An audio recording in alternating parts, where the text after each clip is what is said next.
Good morning. Welcome to today's New York City Council hearing for the Committee on Disabilities, joined with the Committee on Transportation and Sanitation. Please silence all cell phone electronic devices. Moving forward, no one is to approach the dais. Chairs, we are ready to begin. Good afternoon, everyone. I'm Councilmember Shahana Hanif, Chair of the New York City Council's Committee on Disabilities. Today, the newly created Committee on Disabilities convenes its very first hearing. This is a historic moment and one long overdue. I also want to share something personal. I live with an autoimmune disease, lupus, and as a result, I have experienced disability. I was diagnosed at 17. I'm now 35. I'm in remission, but I remain under the care of several specialists. Living with lupus shaped my path. It propelled me into transit activism. If it weren't for our city's low-floor buses, I may not have graduated from Brooklyn College. Mapping subway elevators and escalators wasn't an inconvenience.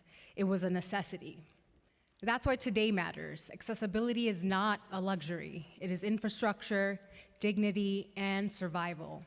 Disabled New Yorkers are the largest minority in our city, yet their needs are too often treated as secondary. This committee exists to change that. Today, we begin an important chapter. Our work starts here with a clear commitment to centering the voices of New Yorkers with disabilities and ensuring their experiences lead to meaningful and lasting change. I am proud to serve as the committee's first chair and to help lead this work forward. I want to thank Chair Justin Sanchez and Majority Leader Sean Abreu for joining us for this critically important oversight hearing on pedestrian and transit accessibility during winter weather. I also want to recognize council members joining us in person and remotely. Council members Zhuang, Santosuoso, Sanchez, Abreu, Vernikov, Lewis, Nurse, and Sanchez. Remote. That's Pierina Sanchez, right? Okay, great. She's here. And Brewer. During the February 2026 blizzard, New York City experienced sustained winds and heavy snowfall that blanketed our streets. As temperatures dropped in the days that followed, snow hardened into ice across sidewalks, corners, and bus stops. This came just after the January 2026 winter storm, when the city saw up to 15 inches of snow, followed by freezing temperatures that turned even cleared paths into sheets of ice. We are grateful to the sanitation workers, first responders, and city staff who worked under extremely difficult conditions to protect New Yorkers. And we honor the lives lost during and in the aftermath of these storms. At the same time, disability advocates and community members have raised serious concerns about persistent accessibility barriers following both storms. Their advocacy highlights the reality we are here to examine. For many New Yorkers, accessible routes remained obstructed long after the snowfall ended. When daily mobility is compromised, participation in economic, civic, and community life, including attending hearings like this one, is constrained. We take that frustration seriously. The fact that access remains inconsistent is precisely why this conversation cannot wait. Accessibility during and after winter storms is not peripheral, it is urgent, ongoing, and consequential. For many New Yorkers with disabilities, older adults, and families with strollers, the question was not how many streets were plowed. It was whether they could leave their homes at all. Under the Americans with Disabilities Act, the city is required to maintain accessible pedestrian infrastructure in operable condition. While temporary disruptions may occur during extreme weather, prolonged obstruction of curb ramps, sidewalks, bus stops, and paratransit pickup points raises serious civil rights concerns. Accessibility is not optional, and it is not seasonal. Across the 5 boroughs, we received repeated reports of curb ramps buried in compacted snow, sidewalks narrowed to impassable widths, bus riders forced into the street, and paratransit users unable to reach pickup locations, in some cases days after plowing concluded. When accessible routes are blocked, the result is not inconvenience, it is exclusion. Back-to-back storms have exposed the city's limitations of the city's current approach. Snow that is partially cleared but not fully removed becomes compacted, freezes, and compounds with subsequent snowfall, further constricting already limited accessible pathways. Our current system relies heavily on private property owners to clear sidewalks, with enforcement largely complaint-driven. That model may address individual violations, but it does not ensure continuous accessible routes. A single uncleared ramp can sever an entire path of travel. So today we are asking straightforward questions. Are winter response practices centered on accessibility from the outset, or treated as secondary to roadway clearance? Are responsibilities clearly defined across agencies? Are performance standards measurable and time-bound? And when accessible routes remain blocked, who is accountable? Accessibility cannot be an afterthought once roads are clear. It must be treated as essential infrastructure and a civil rights obligation. As we recover from Monday's blizzard, we are reminded that no New Yorker should be isolated in their home because the path outside was left inaccessible.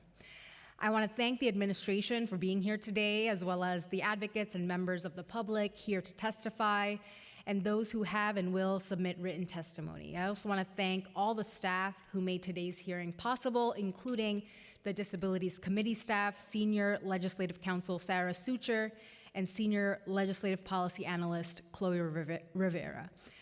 I will now pass the mic to Chair Sanchez for his opening statement. I also want to recognize that Councilmember Marte has joined us on Zoom. What? Oh, and Councilmember Phil Wong, I'm sorry.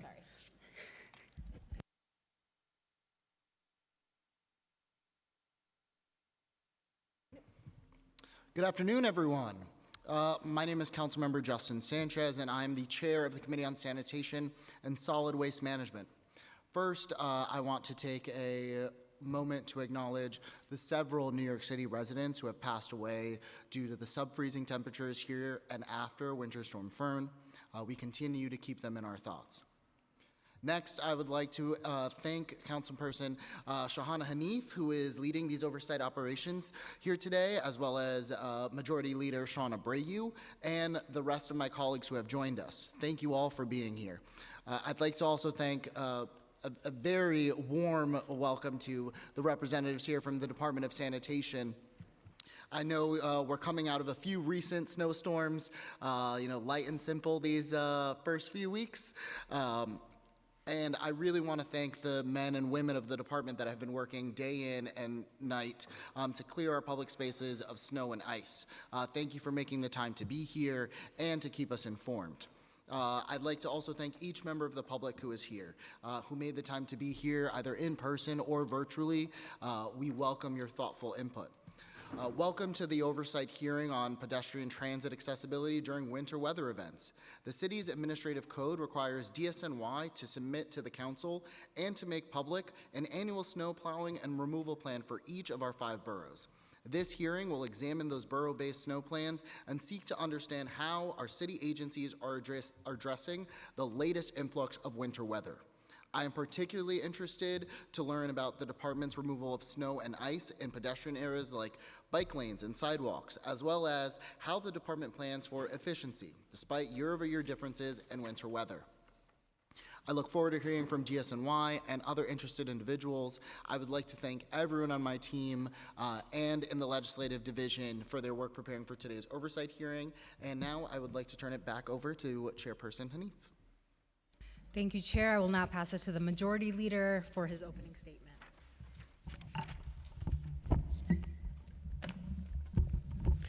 Good afternoon and welcome to today's joint hearing of the New York City Council's Committees on Disabilities, Sanitation and Solid Waste Management, and Transportation and Infrastructure.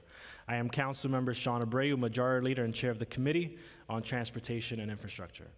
To start, I would like to thank Chair Hanif for leading today's critically important oversight hearing, which, as Chair Hanif mentioned, represents the first ever hearing of the newly created Committee on Disabilities. I also want to thank Chair Justin Sanchez for helping organize this hearing and for joining us today. As my co-chairs have discussed, we're going to examine New York City's response to the recent snowstorms and what it revealed about the city's ability to keep New Yorkers safe and moving, especially when it comes to pedestrian accessibility and transit access after a major weather event. During the storms, the city experienced widespread and significant snowfall across all 5 boroughs. Following the first storm, freezing temperatures slowed melting and contributed to lingering snow and ice conditions, meaning the city's work could not end with initial plowing and had to include thorough follow-up. For the Transportation and Infrastructure Committee, the core issue is not just how quickly streets were plowed these past 2 storms, it is whether New Yorkers could safely walk, cross, and access transit in the days that followed. In many neighborhoods, snowbanks narrowed sidewalks, curb ramps, and crosswalk approaches were blocked by compacted snow and ice, and refreezing created hazardous conditions. For New Yorkers who use wheelchairs, walkers, strollers, and other mobility aids, and for older adults and those with limited mobility, these conditions turned every trip into unsafe, difficult journeys. Access to public transportation was also impacted after both storms, but particularly for the first storm, especially at bus stops. When snowbanks remain at curbside stops, riders can be forced into the street or onto uneven, icy surfaces to board a bus, and this is not acceptable. Buses are a lifeline for many New Yorkers, and we must ensure that these areas are cleared and remain accessible as follow-up work is performed. Today's hearing will also focus on the city's snow and ice removal framework. Although the Department of Sanitation largely leads snow clearing operations, the Department of Transportation plays a critical role, providing plow truck operators, participating in interagency coordination at the Snow Command Center, and supporting snow hauling operations. The department also has several specific snow clearing responsibilities, including with respect to bus shelters, the 4 East River bridges, and the triple cantilever portion of the BQE. At today's hearing, we will also review how the city manages performance and compliance in its public-private arrangements, including the city bike system, the role of contractors responsible for bus shelter maintenance, and how complaints are tracked, routed, and resolved. We intend to examine what worked, what did not, and what we can change going forward, including clearer performance standards for accessibility restoration, stronger interagency coordination, better data, improved complaint response, and more consistent enforcement across private properties and city-controlled locations. Before we begin, I'd like to thank my staff and the committee staff for their hard work in preparing for today's hearing. Jaleesa Quigley, my Deputy Chief of Staff and Director of Legislation and Budget, Mark Chen, Senior Counsel to the Committee, Theodore Miller, Counsel to the Committee, Kevin Katowski, Senior Policy Analyst to the Committee, John Bazile, Senior Policy Analyst to the Committee, and Adrian Drapal, Principal Financial Analyst to the Committee. I would also like to thank again my co-chairs and their respective committee staff. I will now turn it back to my co-chair, Chair Hanif.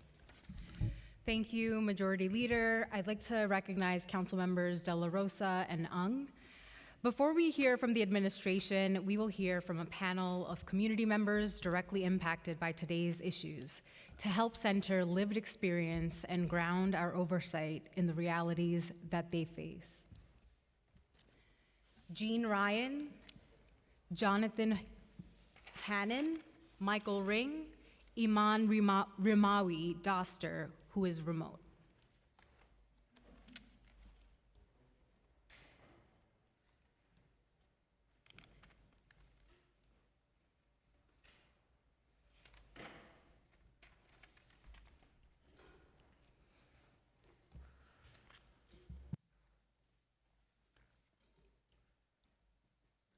Does one of those need to be removed?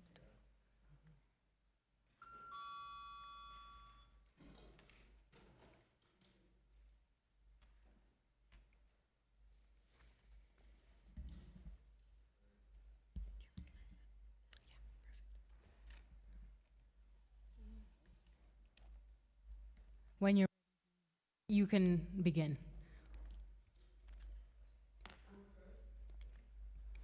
If you'd like to be. Sure, I'll be first. My name is Jean Ryan, and I'm president of Disabled in Action of Metropolitan New York. We work to get civil rights for people with disabilities.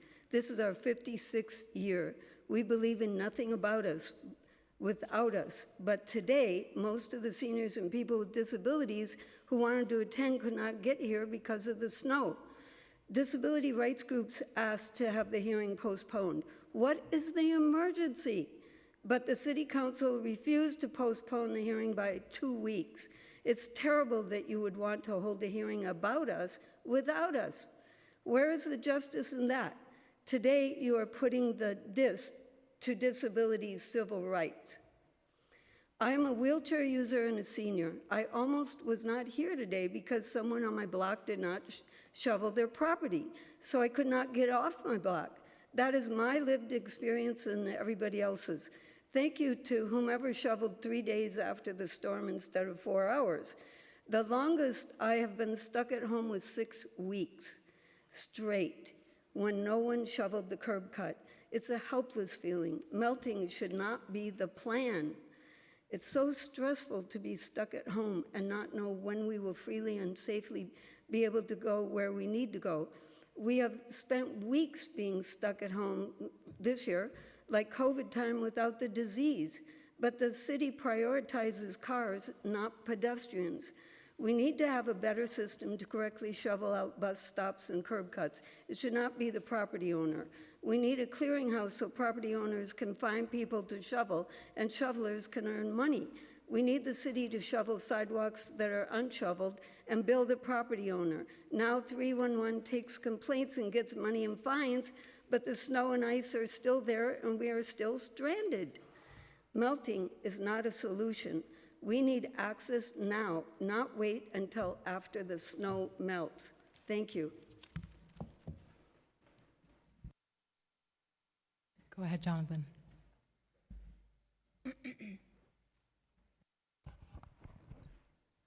This is on?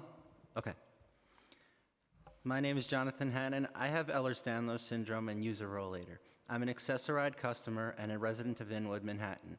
In the aftermath of the most recent blizzards, many New Yorkers with disabilities are still stranded at home and cannot navigate the city due to the snow and ice on the ground. With this hearing scheduled today, many are unable to get to City Hall to testify to hold the Department of Sanitation accountable for its mismanagement of this winter storm. For every empty seat in this room, there is a disabled New Yorker with a story to tell, but an inability to tell it. Although my mobility is greater than some others, such as that I can walk short distances without my mobility device if necessary, and can lift my mobility device up a curb if necessary, I'm also aware that many in the disabled community have far less mobility than I, and if there are instances when I cannot safely cross the street, there are so many more when an individual in a wheelchair cannot, and because of this, cannot even leave their houses.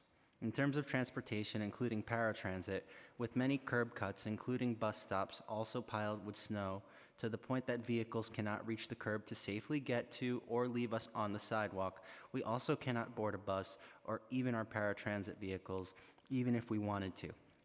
To make matters worse, whenever the plow passes by any cleared crosswalks, curbs, curb cuts, and bus stops, all progress is undone and the streets become uncrossable again. In neighborhoods where some streets were not plowed even once in the first 2 days of our most recent storm, we can see gaps quickly arise in our system. Given this, on January 30th, I'd filed a 311 complaint against the Department of Sanitation for their mismanagement of the situation for not properly cleaning curb cuts, crosswalks, and bus stops. To my surprise, about 2 weeks later on February 10th, after the first snow was mostly melted, Sanitation replied to me claiming that the shoveling of curb cuts, crosswalks, and bus stops are the responsibility of the property owner adjacent to them, and that I should tell the city to give these property owners a ticket. However, when looking into New York City Administrative Code, sections 16-123 and 124, I found that property owners are not responsible for removal from curb cuts, pedestrian medians as they're called, and bus stops. These are the responsibility of the Department of Sanitation. However, 311 seems to follow the instructions told to them by sanitation, despite the fact that that isn't what the law says, and because of this, innocent New Yorkers are being ticketed for something that isn't their responsibility, while sanitation shirks this responsibility to assist disabled New Yorkers.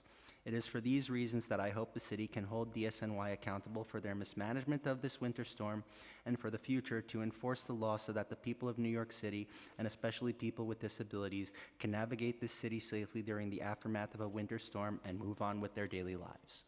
Thank you. Michael?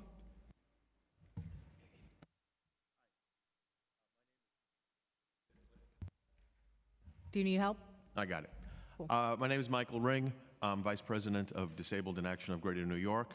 If anyone needs a verbal description of my appearance, I'm a 62-year-old white guy who needs a shave, and my hands don't really work, and what you can't see is that I'm wearing ankle-foot orthotics so I don't trip over my feet. I have an acquired immunity. About 12 years ago, I became somewhat paralyzed. But I wasn't always paralyzed. I grew up in Brooklyn, grew up in Sheepshead Bay, and when I was 16, I was one of those guys that would get a shovel and go out and make some money. And I remember getting 2 shovels. I had a good snow shovel, and I had a coal shovel. And I'd ask people what they wanted. You know, do you want me to get the whole sidewalk clear, or do you want to save some money and make a 6-inch runway? And a lot of people went with 6 inches. And I've later learned that that was called MVP, Minimum Viable Product. They just wanted to get the snow shoveled so you could like walk easily through it.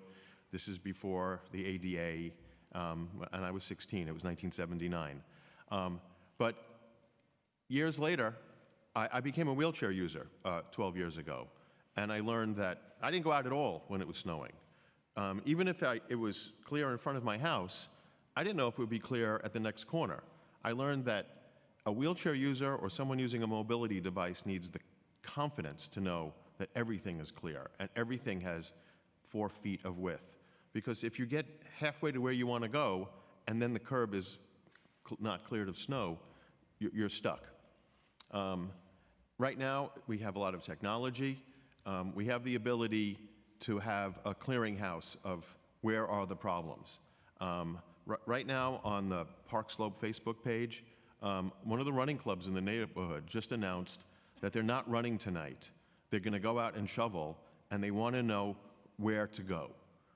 It's that easy. People are putting on Facebook, this corner, go out and shovel. But if that's just working for Park Slope, the 311 app isn't working for that. People need to get tickets. People need to know 4 feet is what you got to do, because people are stuck at home. Jean was stuck at home for weeks.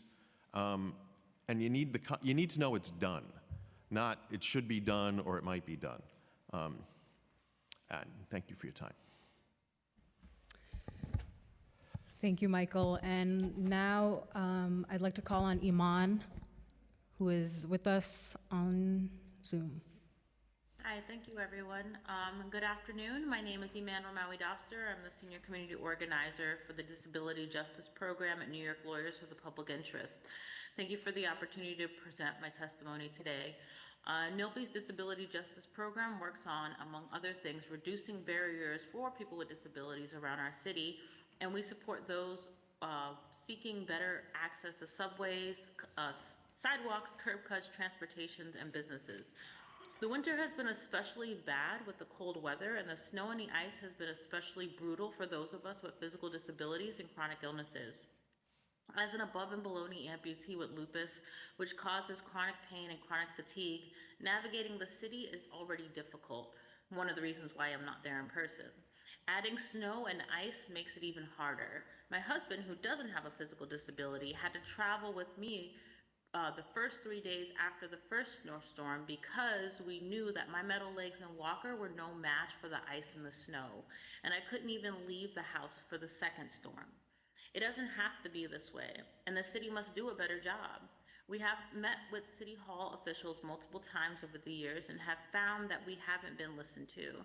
How can the city talk about how much they want disabled New Yorkers to work, but not make sure that they make sure we can get to where we have to go? Getting to work isn't just about transportation or workplace accommodations. It's also about making sure streets, sidewalks, and curb cuts are clear for us in every borough. In addition, there are many other things we're missing out on, like school, events, dinners, and so much more. I missed everything this week. Couldn't go. These issues are not just minor inconveniences. They are immediate threats to public safety and violations of disabled New Yorkers' rights to access streets and sidewalks. We need a holistic, intersectional, proactive, and intentional approach. And we have a number of solutions that we think that would be great to implement. And I will save that for the testimony that I submit. So thank you for your time. I appreciate that, Iman, and thank you all for joining us and for your testimonies. First, I'd just like to apologize. We were unable to postpone this hearing, and I take that criticism very seriously, and that feedback is important to me and to all of us. So I'm sorry, we're gonna do better. We're gonna do better, we're gonna make mistakes, but we will always try to do better. I have a couple questions for you all. I know, Jean, you mentioned you were unable to leave your home for 6 weeks. What specific barriers did you all encounter? And if Jonathan and Michael, you want to tell me how many weeks or days you were also unable to leave your home, that would be great. But I'd like to hear from you all, what specific barriers did you encounter? And I think some of it was raised, but I'd like to know sort of like what is at the top, and then did you attempt to report it, and what happened after reporting? And then Iman, I know you mentioned that you didn't do anything this week. You couldn't go to any of your civic and social life events. So could you talk a little bit more about the conditions preventing you from either working, attending doctor's appointments, voting, grocery shopping, etc.? So those are a lot of questions, but you can pick, and I'd like to hear from you all, and then we're going to go into speaking with the admin unless my colleagues have questions. Go ahead, Jean. Well, I need some peppers and zucchini, but I can't get to the grocery store. So I'll just have to, go into my freezer and see what I cooked before, because the thing I wanted to cook, I can't get to the grocery store. If we go out and we see that we can't go past our building, and we have members who have that they can only go 12 feet and each way from their building door, well, there's nothing there 12 feet on either side. So we are literally stuck in our homes. And if our block is cleared, mine wasn't until late yesterday afternoon, it was so stressful. And if we do, then we don't know what we're going to hit all the way on to wherever we're going. I can't see to the bottom of the block. I live near the top of one. But the other end, I don't know what's happening down there. So if I think I'm going to go shopping or go run an errand or go to a doctor or go to a meeting, I might start out and then just not be able to move. I can't do anything about snow piled up in front of somebody's house or an apartment building or across from a park or, anywhere, and in the curb cuts. So even a week ago, the Monday before this bad storm, some of the curb cuts still weren't shoveled 3 weeks after the first storm. So if you can't go on either one, then you're not getting up on that block or getting off of it. And okay, so I had an eye doctor appointment during those 3 weeks, and it was really important, and it's only 3 blocks from my house. Why wouldn't I just wheel there? I can go anywhere. Well, because I didn't know what the condition was at the other end. There's no way you can report something at the other end unless you're there. So that uncertainty keeps us at home because we've had so many bad experiences just trying it and not being able to succeed.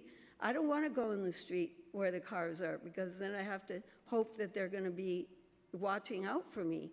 And they don't know where I'm going to go, so they're, you know, if they even see me, or any of us. So we don't want to go in the street. So I took Access-Ride for 3 blocks, figuring, okay, no matter how bad it is between my house and my doctor, and I'll get there, and I hope I can get up on the curb cut by my doctor. Well, that's the thing, we just don't know. We can't report something 3 blocks away if we're not there and not able to get there. It's just really a dilemma. That's why everybody needs to shovel, Thank you, Jean. and every curb cut needs to be cleared. Thank you. The word Jean said a few times was uncertainty. I can't walk on uneven or icy surfaces, but so I don't know what's it going to be like down the block between my house and I live on 8th Avenue. I just want to go to 7th Avenue to go shopping. And the problem is with the edges between private property and public property. Someone might shovel in front of their house, or someone might not shovel at all. So I'm going to walk halfway down the block, and I'm going to have to make a U-turn and walk around the block the other way just to go shopping. But someone might shovel, and then there'll be a pile blocking, you know, the edge between someone's private property and the street. Someone might have pushed all their snow into the crosswalk. A lot of people are only out for their own spot. Or as you enter Prospect Park, the Parks Department's doing a lot of work in the park, but then there's the edge of the park where the DOT is doing work, and then there's a mountain separating the park from the street. And the same thing happens at bus stops or areas that, you know, the MTA isn't even here, but they do a lot of shoveling, and they might make a pile of snow where the DOT has to move it away from. So there needs to be a coordinated effort to make a straight path. So have either of you reported it to 311? And how long did it take to see action? Did you see action? I didn't see the point in reporting it, honestly. At 311, only, they say right on their website, took a screenshot of it yesterday, they say that they don't do any shoveling. So what's the point? You know, so somebody gets a fine, but what good does that do us? Especially at the moment. We don't need something's going to happen way down the line. Our needs are immediate. I can't call 311 and say, you know, I can't get off my block, please shovel it.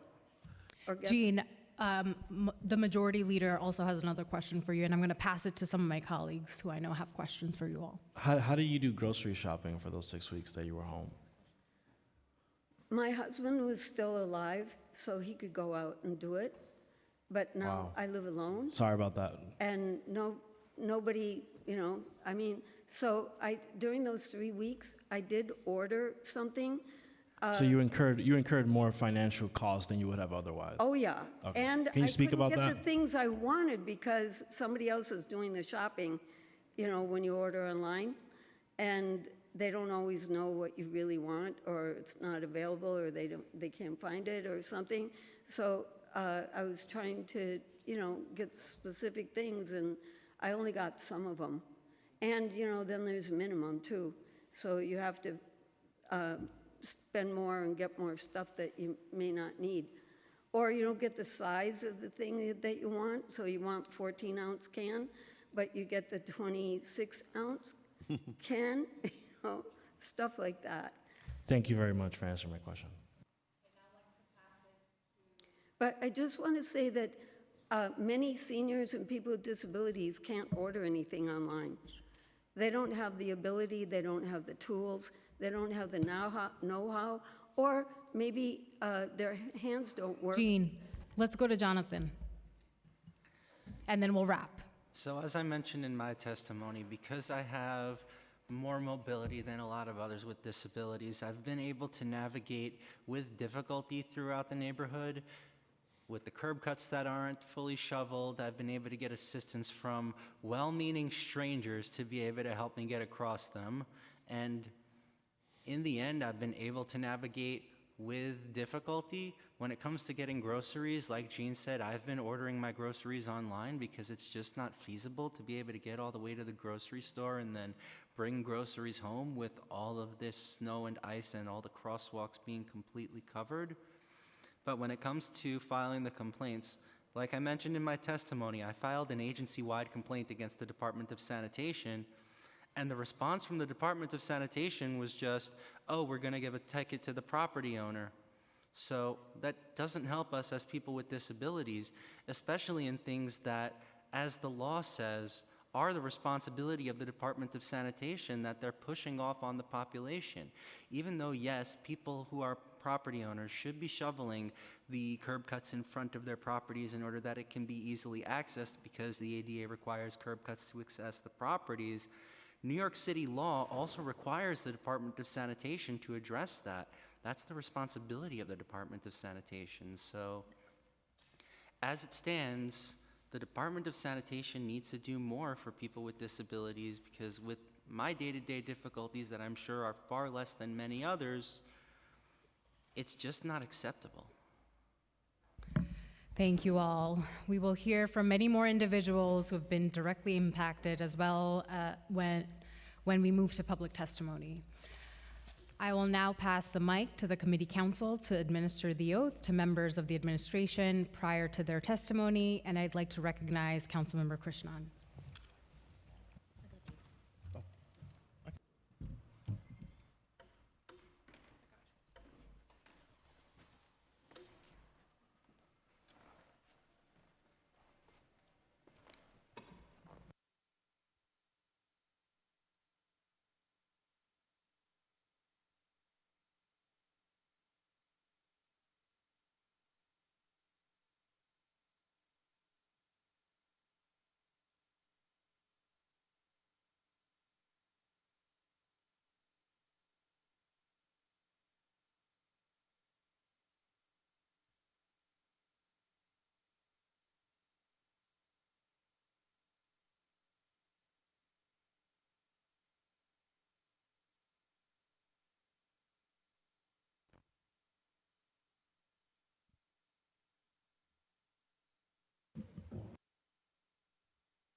Okay. Members of the administration, will you please raise your right hand and then respond verbally? Do you affirm to tell the truth, the whole truth, and nothing but the truth before these committees, and to respond honestly to council member questions? Okay. Thank you. You may begin your testimony when ready. Thank you. Good afternoon, Chairs Abreu, Hanif, and Sanchez, and committee members. I am Javier Lohan, Acting Commissioner of the New York City Department of Sanitation, and I am joined today by the Chief of Department, Anthony Penalino, Joshua Goodman, Deputy Commissioner of Public Affairs and Customer Experience. I am also joined by colleagues from the New York City Department of Transportation, including Commissioner Mike Flynn, First Deputy Commissioner Margaret Forgione, and Assistant Commissioner of Intergov Affairs, Rick Rodriguez, as well as Emily Sweet, Deputy Commissioner and General Counsel from the Mayor's Office for People with Disabilities. In my 27 years with the department, I have learned firsthand that no two storms are alike. We plan all year for all possibilities, revising routes, evaluating performance, and overhauling equipment so that we have a playbook for every possibility. Long before there is the slightest chill in the air, we have more than 2,200 vehicles ready to be turned into snowplows, more than 700 salt spreaders, 47 pieces of specialized equipment to clear protected bike lanes, 7,000 uniformed sanitation workers trained for snow clearing, and 700 million pounds of salt on hand. We also have in-place agreements with other city agencies and contracts with private vendors to provide snow clearing assistance if needed. And every year, we build a roster of emergency snow shovelers who can be dispatched on a day's notice. By the time you see the temperature dropping, we transition operations to a winter schedule known as night plow, with additional employees working overnight hours to allow for quicker and more effective snow operations work. We are also constantly tracking weather with forecasts from 3 different vendors, as well as our colleagues at New York City Emergency Management. When forecasts dictate a possibility of winter weather, we field salt spreaders citywide at our 42 storage sites, and if we anticipate the slightest possibility of 2 inches of snow, we will attach plows to collection trucks. We also have the capability to pre-treat roads with brine, a saltwater mix that helps prevent accumulations and prevent bonding to the road. If forecasts continue to predict snow, we dispatch spreaders so they are ready to go at the very first sign of precipitation. The same goes with plows. The minute snow depths reach 2 inches, we are ready to begin plowing. Our Plow NYC map allows anyone to go online and see when their block was last visited by a plow. At the same time, as we remind New Yorkers every year, plow blades are not designed to scrape the pavement clean. Streets are uneven, so the plow blade is generally an inch or 2 off the ground. A plowed street will not show blacktop. Thanks to our recent commitment to something we call snow equity, all streets are on a route. No more waiting for the days of so-called tertiary streets to be plowed. We also service vehicle travel lanes and bike lanes at the same time, so that New Yorkers who use bikes to get to work or to do their work can continue to do so safely, even as we operate vehicle travel lanes for emergency vehicles and other motorists. We hold ourselves accountable with a state-of-the-art tracking and management system for snow operations, known as Blade Runner 2.0. This gives us a real-time insight into both salting and plowing operations in every corner of the city, allowing us to dispatch resources as needed. This is all outlined in the department's borough-based snow plan submitted to the City Council at the end of September pursuant to Local Law 28 of 2011. As we have seen over the course of the last month, Winter Storm Fern on January 25th and Winter Storm Hernando earlier this week, each storm has unique conditions and challenges, and we must adjust our operations accordingly. First, Winter Storm Fern. Our forecasters told us that this was going to be a significant snowfall, and we knew that temperatures were going to remain below freezing for at least several days. Hour by hour, we monitored forecasts, putting into motion our snow plans, and making adjustments as forecasters became clearer. Senior leadership started our days with 5 a.m. in-person snow meetings, with teams working around the clock to execute snow operations. Given that this was not a rain to snow event, we pre-treated all major roadways and protected bike lanes with salt or brine on Friday, January 23rd. We also began messaging to all New Yorkers in sync with the mayor's office and other city agencies, asking New Yorkers to stay off the roads so that sanitation workers could clear them. We filled all salt spreaders, attached plows to trucks, and activated 2,600 sanitation workers to be on split 12-hour shifts. That meant that over 2,600 sanitation workers working in the field from 6 a.m. to 6 p.m., and over 2,600 sanitation workers 6 p.m. to 6 a.m. On Saturday, as we stood with the mayor at our Spring Street salt shed for the administration's second daily in-person briefing, we had a clearer sense of the forecast and began activating emergency contracts with outside vendors to assist with shoveling, plowing, and hauling. When flakes started to fall, we ran the playbook, monitoring and making adjustments in real time. We salted the entire city at the first sign of precipitation, and our snow plows were out as soon as depths reached 2 inches. We notified our emergency snow shovelers as early as Saturday that they should report to their local sanitation garage on Monday morning right after the snow to clear public areas like bus stops, crosswalks, including pedestrian ramps, fire hydrants, and step streets. And unlike previous storms, we activated an extremely rare night shift for our emergency snow shovelers to give more people the opportunity to do this work. By Monday morning, nearly every street and protected bike lane in the city had been plowed at least once, and by Tuesday, at least twice. Our sanitation workers plowed, salted repeatedly as needed around the clock, and we began to clear snow and ice from pedestrian infrastructure. Property owners had an important responsibility here. By 12:30 p.m. Monday, they were required to clear a 4-foot path on the sidewalk to allow pedestrians, including people using wheelchairs and strollers, to pass safely. They were also required to clear around fire hydrants, unsheltered bus stops, and paths to crosswalks, including pedestrian ramps and catch basins. We issued more than 4,500 summonses to property owners who failed to meet this responsibility. Due to unprecedented cold temperatures that turned the snow to ice, making it more difficult for property owners to remove, we took on much of this work ourselves. With a focused commitment to making the city safe for all, we cleared 13,278 bus stops, 78,087 crosswalks, 16,031 hydrants, and readdressed some of these local locations additional times. This was by far the most the city has ever cleared, even compared to storms with significantly more snowfall.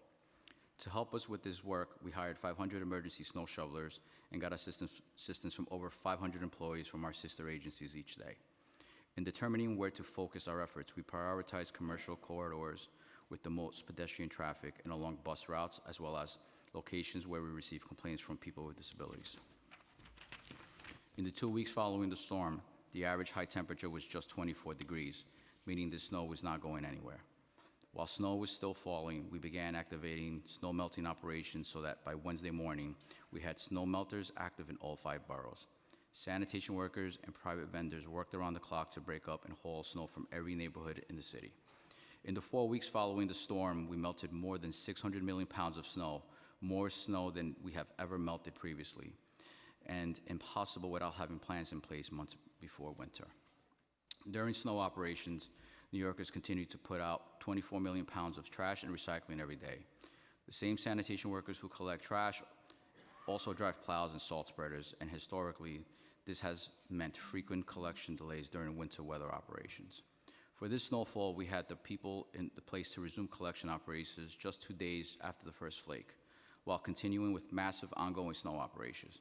Compare that to 2021, when we resumed collection 4 days after the first flake, or to the Boxing Day storm of 2010, when we resumed collection 8 days later. We prioritize trash and compost and encourage property owners to hold recycling when able. Turning to Winter Storm Hernando, which blanketed parts of the city with over 2 feet of snow earlier this week. The forecast for this storm ramped up rapidly, and what was first projected to be 1 to 2 inches of snow quickly escalated. On Friday afternoon, we started calling in emergency snow shovelers, notifying them that we would be mobilizing them starting Sunday night.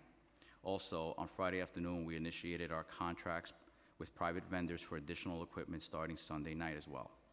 On Saturday, as the forecasts continued to grow worse, we recognized that we may need additional mechanized equipment and initiated the process to gain approval to activate our emergency contracts.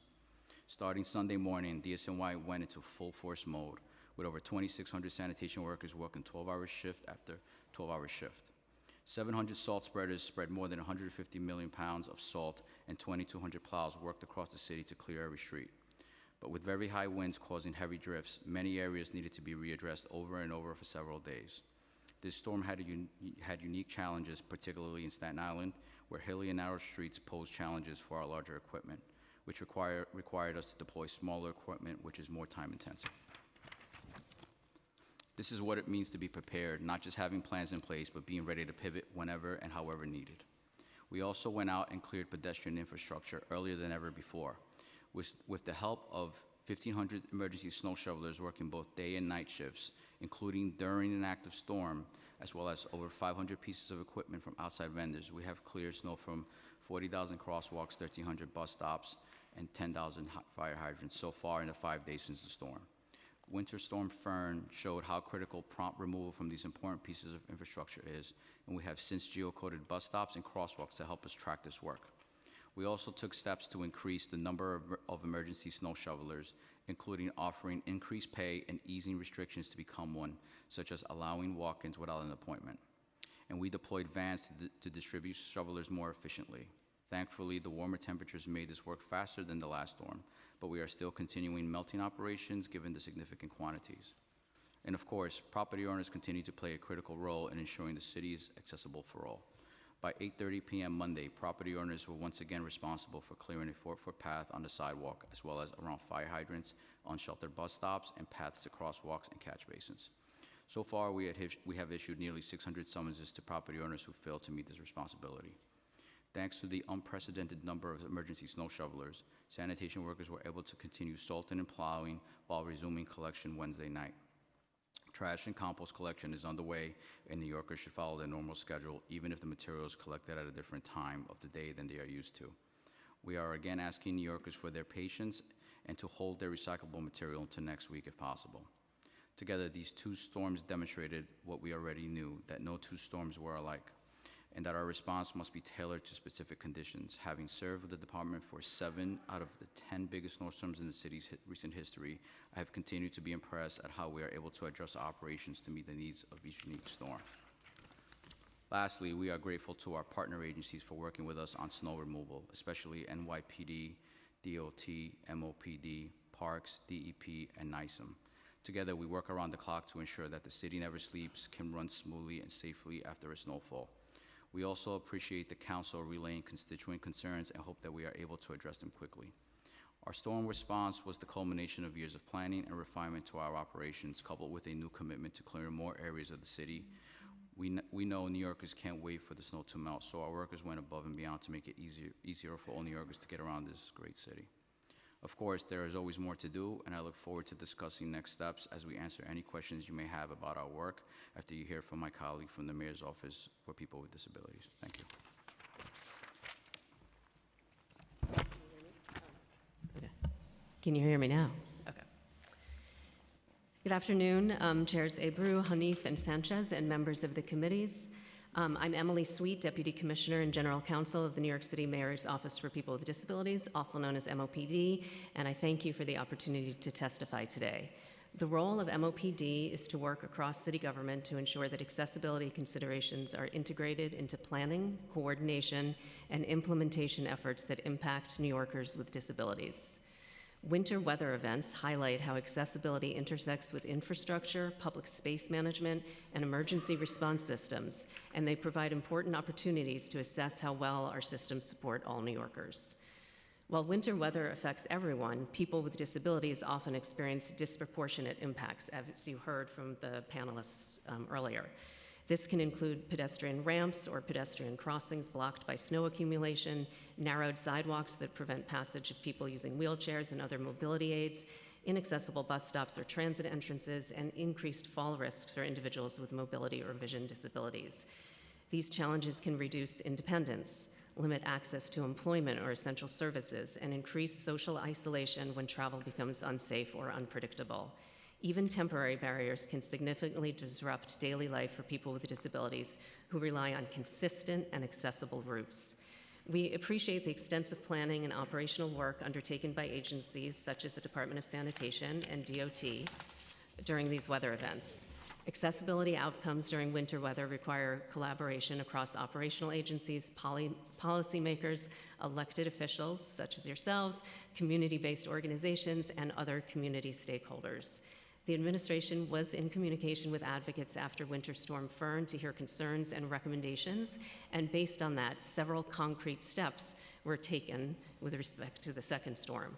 First, the mayor explicitly mentioned the 4-foot corridor required on the sidewalks for property owners, and mentioned people with disabilities when speaking about snow removal, reminding people that people with disabilities are affected by this particularly. The administration also increased communications about responsibilities of private property owners, not just Mamdani in his speech, but also individual agencies. And finally, additional organizations were added to New York City Emergency Management's community-based briefings on winter weather. MOPD remains committed to supporting the work of our sister agencies by providing disability expertise during planning and response discussions, facilitating stakeholder engagement, and supporting accessible communications and outreach. We thank you again for the opportunity to testify and look forward to continuing collaboration with city agencies and the council to improve accessibility outcomes for all New Yorkers during winter weather events. And I welcome your questions. Thank you. And a big thank you to sanitation for explaining, Commissioner Lohan explaining the extensive and complex snow removal process. I think it's important that the council members understand that, and recognize that you all are handling something that I don't understand. So thank you, because we are really grateful. I'd like to start by asking, what's the city's formal definition of cleared in the context of snow removal? And does that definition require ADA compliant passability at curb ramps, crosswalks, bus stops, boarding areas, or only that snow has been moved? So our definition is a 4-foot path. We also recommend salt, or if salt's not available, sand or some kind of traction aid for pedestrians on those 4-foot paths, but that's our definition of cleared. And then when a curb ramp or accessible route remains blocked beyond the required time frame, who's ultimately accountable for correcting it, and how is that accountability enforced? So the adjacent property owners are responsible to clear that path, and we may issue violations if we see that it's not clear within the required time frame. But I know this is going to come up a lot, and I'll keep stressing it. Our goal is not to issue violations. It's to get the path cleared for whatever responsible property owner. So, but we always tell our supervisors or field personnel to use discretion when possible. So. And then, and certainly also don't want folks to get violations and have to pay fines. But are you all tracking which households or property owners are bad actors?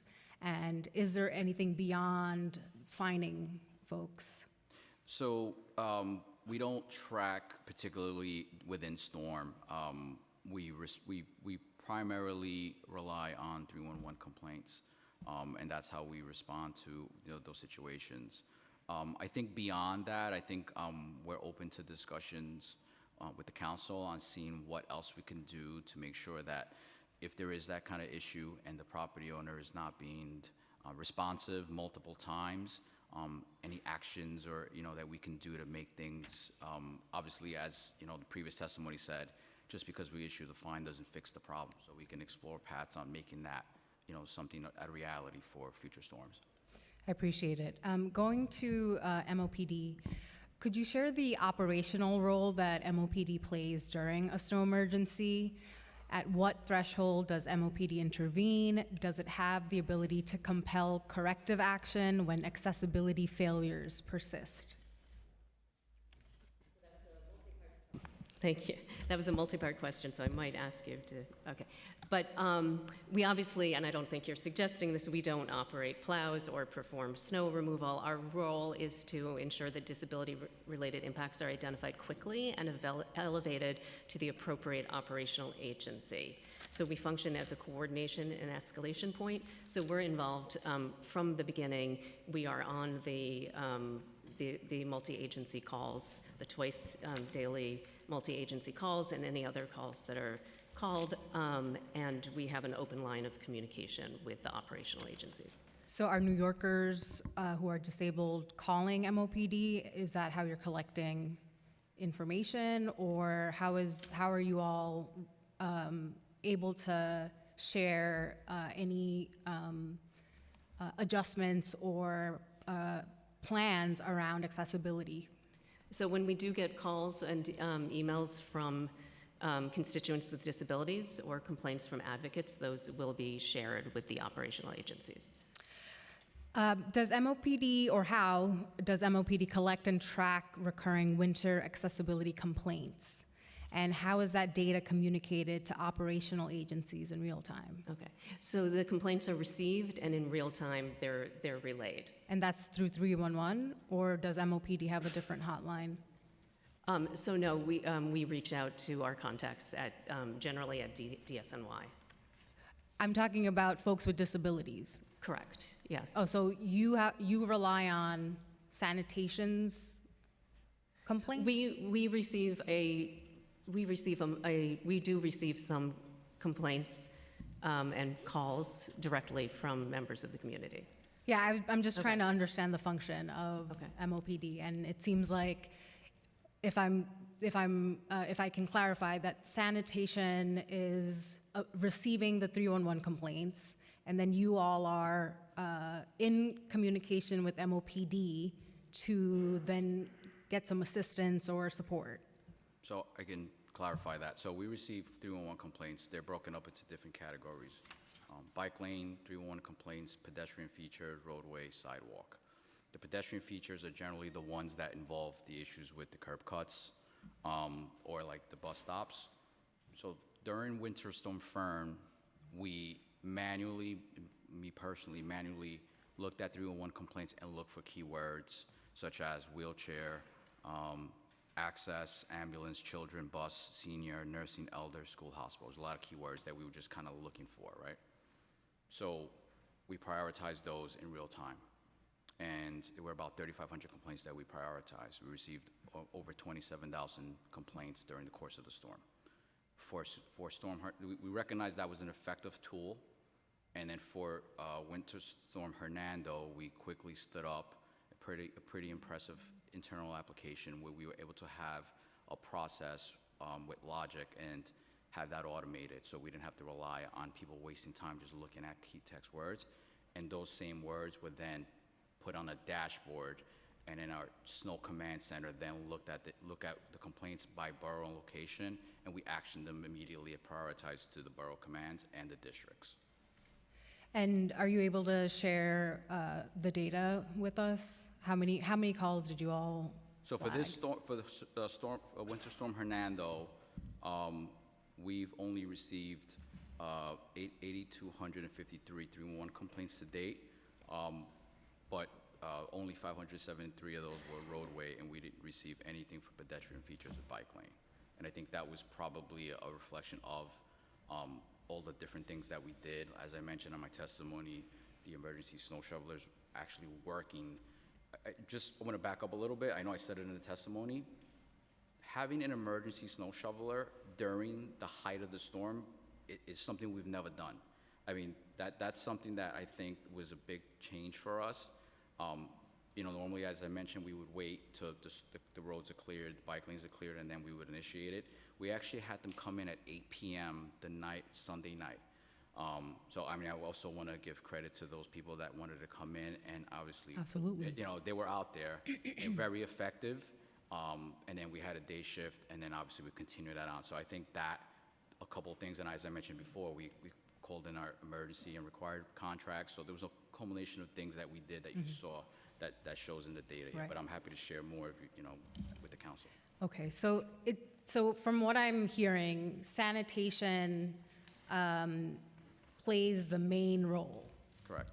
And so that means that, does MOPD do any post-storm review specifically on accessibility features? And then do you all do you all call 311 on behalf of the disabled community's behalf when complaints are raised?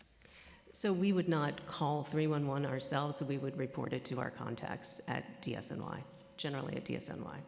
And then do you all do like a post-storm evaluation? So I guess what I'm trying to get at is, I want to understand the function of MOPD. And to me, it seems as though MOPD should have a more expansive role that is evaluating conditions like storms that just took place and be able to help inform the disabled community and legislators. So I'm just trying to understand. I'm not like, this isn't criticism. It's just trying to understand exactly what the features of MOPD are and what role you are playing. So the 311 calls, you don't make the 311 calls. So we act in an advisory capacity, and we are really looking forward to working with our sister agencies in assessing, continuing to have conversations about what improvements could be made. And we do happily have a new commissioner starting on Monday, so we're all looking forward to that. Understood. So, and this is how MOPD's been since its inception. I can't speak to what MOPD has done since its inception, but yes, we generally do have an advisory role and provide technical expertise where we can to other agencies. So then, are there people from the community who are calling or asking for certain accessibility support or services?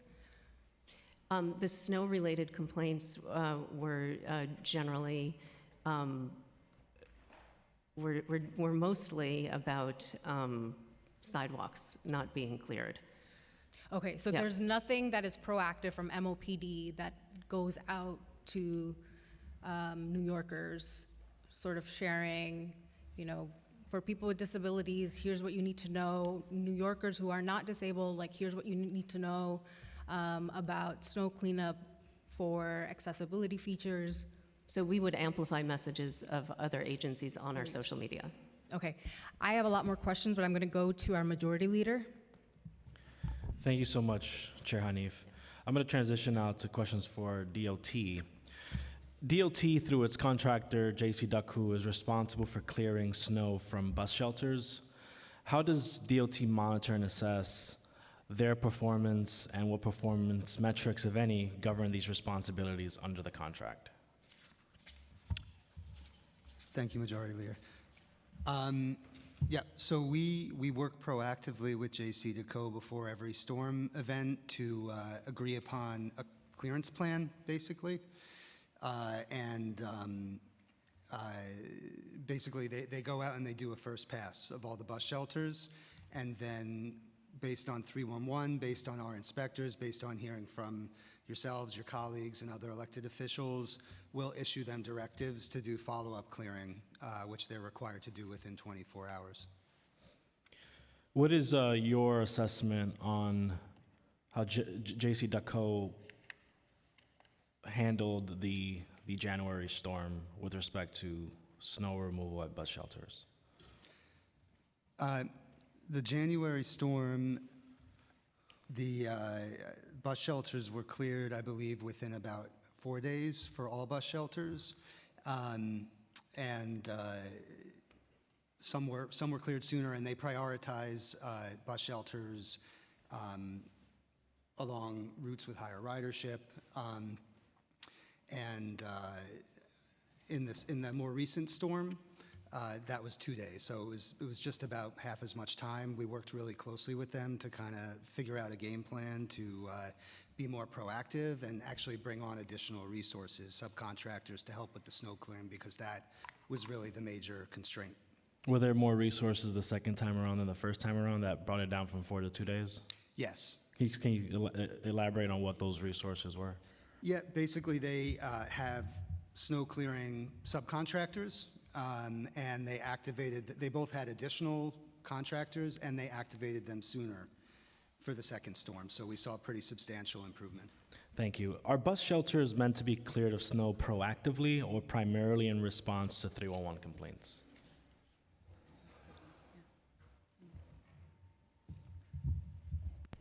Yes, they are required to be cleared immediately. They are not waiting on complaints. And just to elaborate a little on what the commissioner said, J.C. Duckhu will always pre-treat the shelters, applying salt prior to a storm, and then they are required to go out immediately. In this case, they were out in the more recent storm during that time itself, but of course they're required to get out there immediately after the storm normally. And obviously 2 days is still, for folks who rely on mass transit, right, it is still not desirable. It's obviously an improvement from the first storm to the second storm, which I'm grateful to see. But for the folks who are here and testifying, it needs to be done immediately. What are the contractors' required response times, and what percentage of complaints were resolved within 24 to 48 hours after each storm? Sure. Okay, so J.C. Duckhu, by contract, is required to complete the work within 4 hours of the storm, unless it is the kind of storm such as the ones we've been experiencing, in which case we talk with them and we plan with them ahead of time on how they're going to attack the storm. What they do is they deploy people and they deploy additional resources with vendors throughout. A lot of times they'll do one pass, then they'll go back and they'll refine that if any snow has been pushed up or if it requires clearing a second time. So does the contract stipulate a 4-hour response time for a certain type of storm? They are supposed to clear within 4 hours, but again, in many, many storms, it's 3,400 bus stop shelters. That is not quite feasible. So as we look at this contract going forward, we may adjust the responses accordingly with more detail. How would you modify such contract for future storms? That's something we're going to need to dig in and evaluate. Okay. If we can get some pointers on how you're going to approach that modification so that we can prepare for this in the future, that would be extremely helpful. How does DOT ensure that J.C. DeCo clears bus shelters in such a way as to maintain accessibility, including a clear path to the sidewalk and an accessible boarding area? So the requirements are for them to clear both inside the bus shelter, but also a 3-foot zone around the edge, and then the path to the curb, basically, to the roadway. Property owners are responsible for clearing the sidewalk at bus stops without a bus shelter. Does DOT do anything to inform property owners proactively prior to and during snowstorms to ensure that they understand their responsibilities with respect to clearing the sidewalks at such bus stops? Grab it. So we work very closely with sanitation to amplify messages that do go out to property owners during these times. That may very well be a good suggestion, something that we can do more of in the future. But I think that it's been very clear to property owners that do not have a shelter, that a bus stop is just sidewalk and just sidewalk that you are responsible for. I think there are a lot of property owners who are still very much unclear on what their obligations are. I think one of my staffers' parents was like, I just learned about the 4-foot rule the other day. And I feel like that's the sentiment among a lot of New Yorkers. So to the extent that there's a lot that we can do prior to the fact, I think that would go a very long way. And whether it's done by DOT or sanitation, just making sure that there's interagency coordination, I believe that would go a long way for maintaining accessibility at our bus shelters. I have another set of questions, but I can turn it over to We'll pass it to Councilmember Sanchez. Thank you, everyone. Can you guys hear me properly? Great. I just want to, start from the very beginning. Who has the ultimate responsibility for ensuring curb ramps and crosswalk access are passable following a snow event? And can you clear up any confusion about responsibility and how that contributes to, access? Sure. So the curb ramp is part of the sidewalk, so that's the adjacent property owner's responsibility. Anything in the street is DSNY's responsibility, and that's really the line there. And then I want to dig into finance. What was the total cost of sanitation snow response to the most recent major snowstorm, including overtime, if you have those numbers? So there's a few pieces there. There's the PS cost, the OTPS cost and everything. But it's very preliminary because a lot of the work, we hired a lot of the vendors, so those records are still getting reconciled, and we order salt. So a lot of our salt, usage is pretty heavy. So we're ordering salt to make sure we're replenished for the next storm. And thankfully, we did for Fern going into this storm so there's a lot of things we have to reconcile in order for me to give you an accurate number. So I can definitely get back to you on that once we have a final number on that. When it came to bus shelters, did the Department of Sanitation take a lot of time or use any resources to clear these bus shelters? So the bus shelters are the responsibility of the vendor, J.C. DeCo, but we were not just ignoring them if they need. Once we got into the, going to the corridors where all the bus stops were, we were just addressing whatever we could. whether it was with mechanized equipment or, hand shoveling. Hand shoveling took a very long time. That's why we relied heavier on the mechanized equipment. In a rough estimate, how many of the bus shelters do you think that the Department of Sanitation, as opposed to J.C. DeCo, actually cleaned So themselves? there's the way the breakout is approximately over 3,000 bus shelters are the J.C. DeCo ones, and then the rest are unsheltered. So about like a little over 9,000 are unsheltered. So that would be, the ones that they're not responsible for. I would say a lot of things had to be readdressed for multiple reasons. So I don't have the data on like if they cleared something or didn't, and then we had to readdress it. And can you explain a little bit of the cost differential between an overtime snow operations and an hiring like a seasonal or a part-time staff? So the overtime costs would be, the uniform personnel, depending on what pay scale they are. A newer sanitation workers, entry level, just about $50,000, and then a top pay one is, closer to $90,000. So depending on, what pay scale they're at, and then the overtime rate, it's time and a half to double time depending on what, the situation. And then a seasonal snow shoveler in Winter Storm Fern starts at $19.14, and then after 40 hours, it goes up to $28. And then for Winter Storm Hernando, the administration made adjustments to try to have more shovelers come in for the storm, and then that got increased to $30 an hour for, obviously to the severity of the storm anticipated. And from your experience, when you are dealing with some of these bus shelters, the street furniture, City Bike, for example, and you have to help clean that out, is it usually an overtime worker doing that job? Is it a seasonal hire, or is it a part-time snow shoveler? So the City Bike, and I'll defer to DOT, I believe is done by a contractor, and so I believe the street furniture, and I don't know if DOT wants to, but that's not something we would normally handle. But if, as you were dealing with during the storm, what kind of workers would usually be dealing with that? So the only ones we would have addressed would have been the bus shelters, and it's really hard to break out who's and what. I mean, we're just, depending on where the resources are, we're just, putting them there. So it's really hard to isolate who's on straight time and overtime or who's a seasonal snow shoveler or not. So it's a little difficult to kind of break that out. But I'd be glad to, work with you if there's something that you maybe look interested in the future. We can maybe look to see if we can isolate that and maybe report up in the future on that. Would it be, from the testimony today, would it be a valid assessment then to say that a certain amount of city money and dollar and resources were spent, covering things that we were not necessarily meant to be in charge of?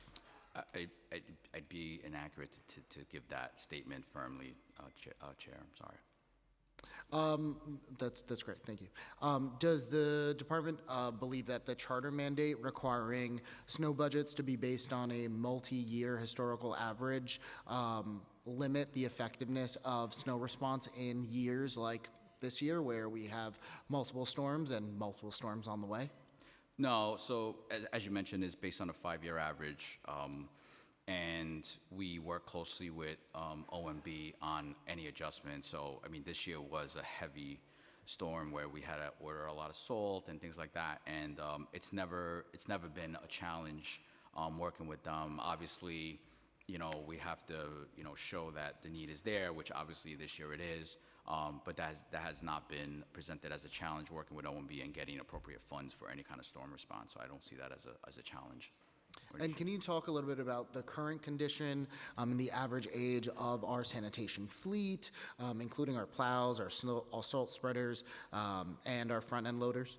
Sure, I don't have those specific numbers with me, but the life cycle of most of our collection trucks is generally about 8 years. And then there's CPs that we work with OMB on every year to make sure that as it reaches the end of the life cycle, we're replenishing and getting new trucks in. So, but I'll be happy to gather that information specifically by vehicle type and get that over to you, Chair. That'd be great. And you spoke about how you had to hire outside vendors.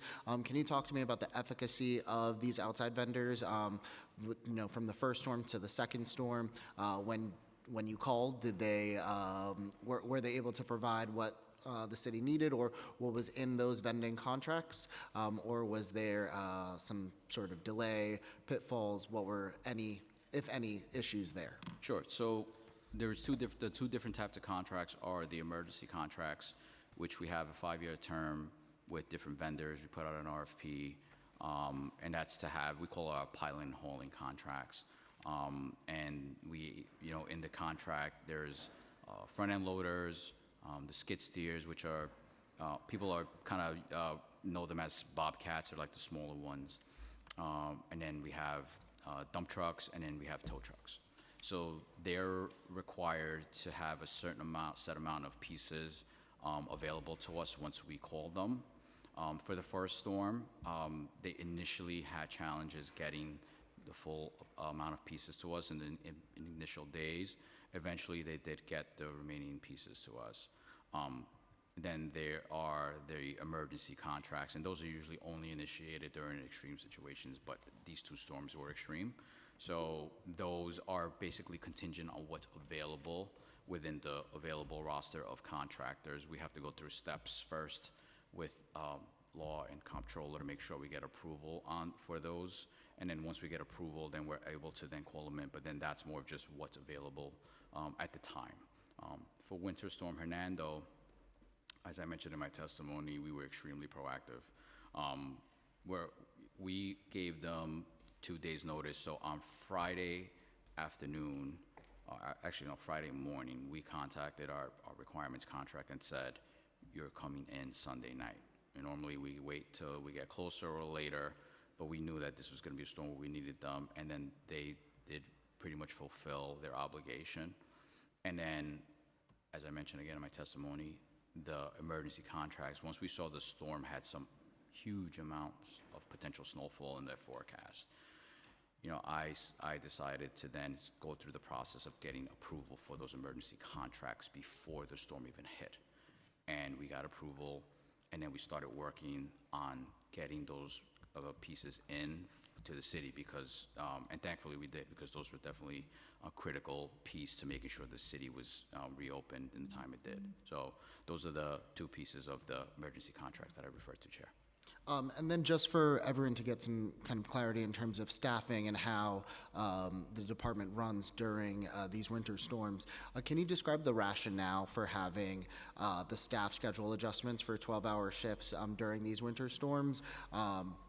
Starting there. Sure. So we have, as I mentioned, 700 salt spreaders, 2,200 plows, and then there's garage support personnel. So, we have garages where these equipment's housed in, they need to be plowed up, maintained. So that's the universe of 7,000 sanitation workers. And in order for us to be able to meet and staff and all that equipment, that's why we have to go into split shifts, because if we go into a 3-shift operation, we wouldn't be able to do it because there'd be a lot of overlap, and it would be a little bit challenging as far as continuity goes.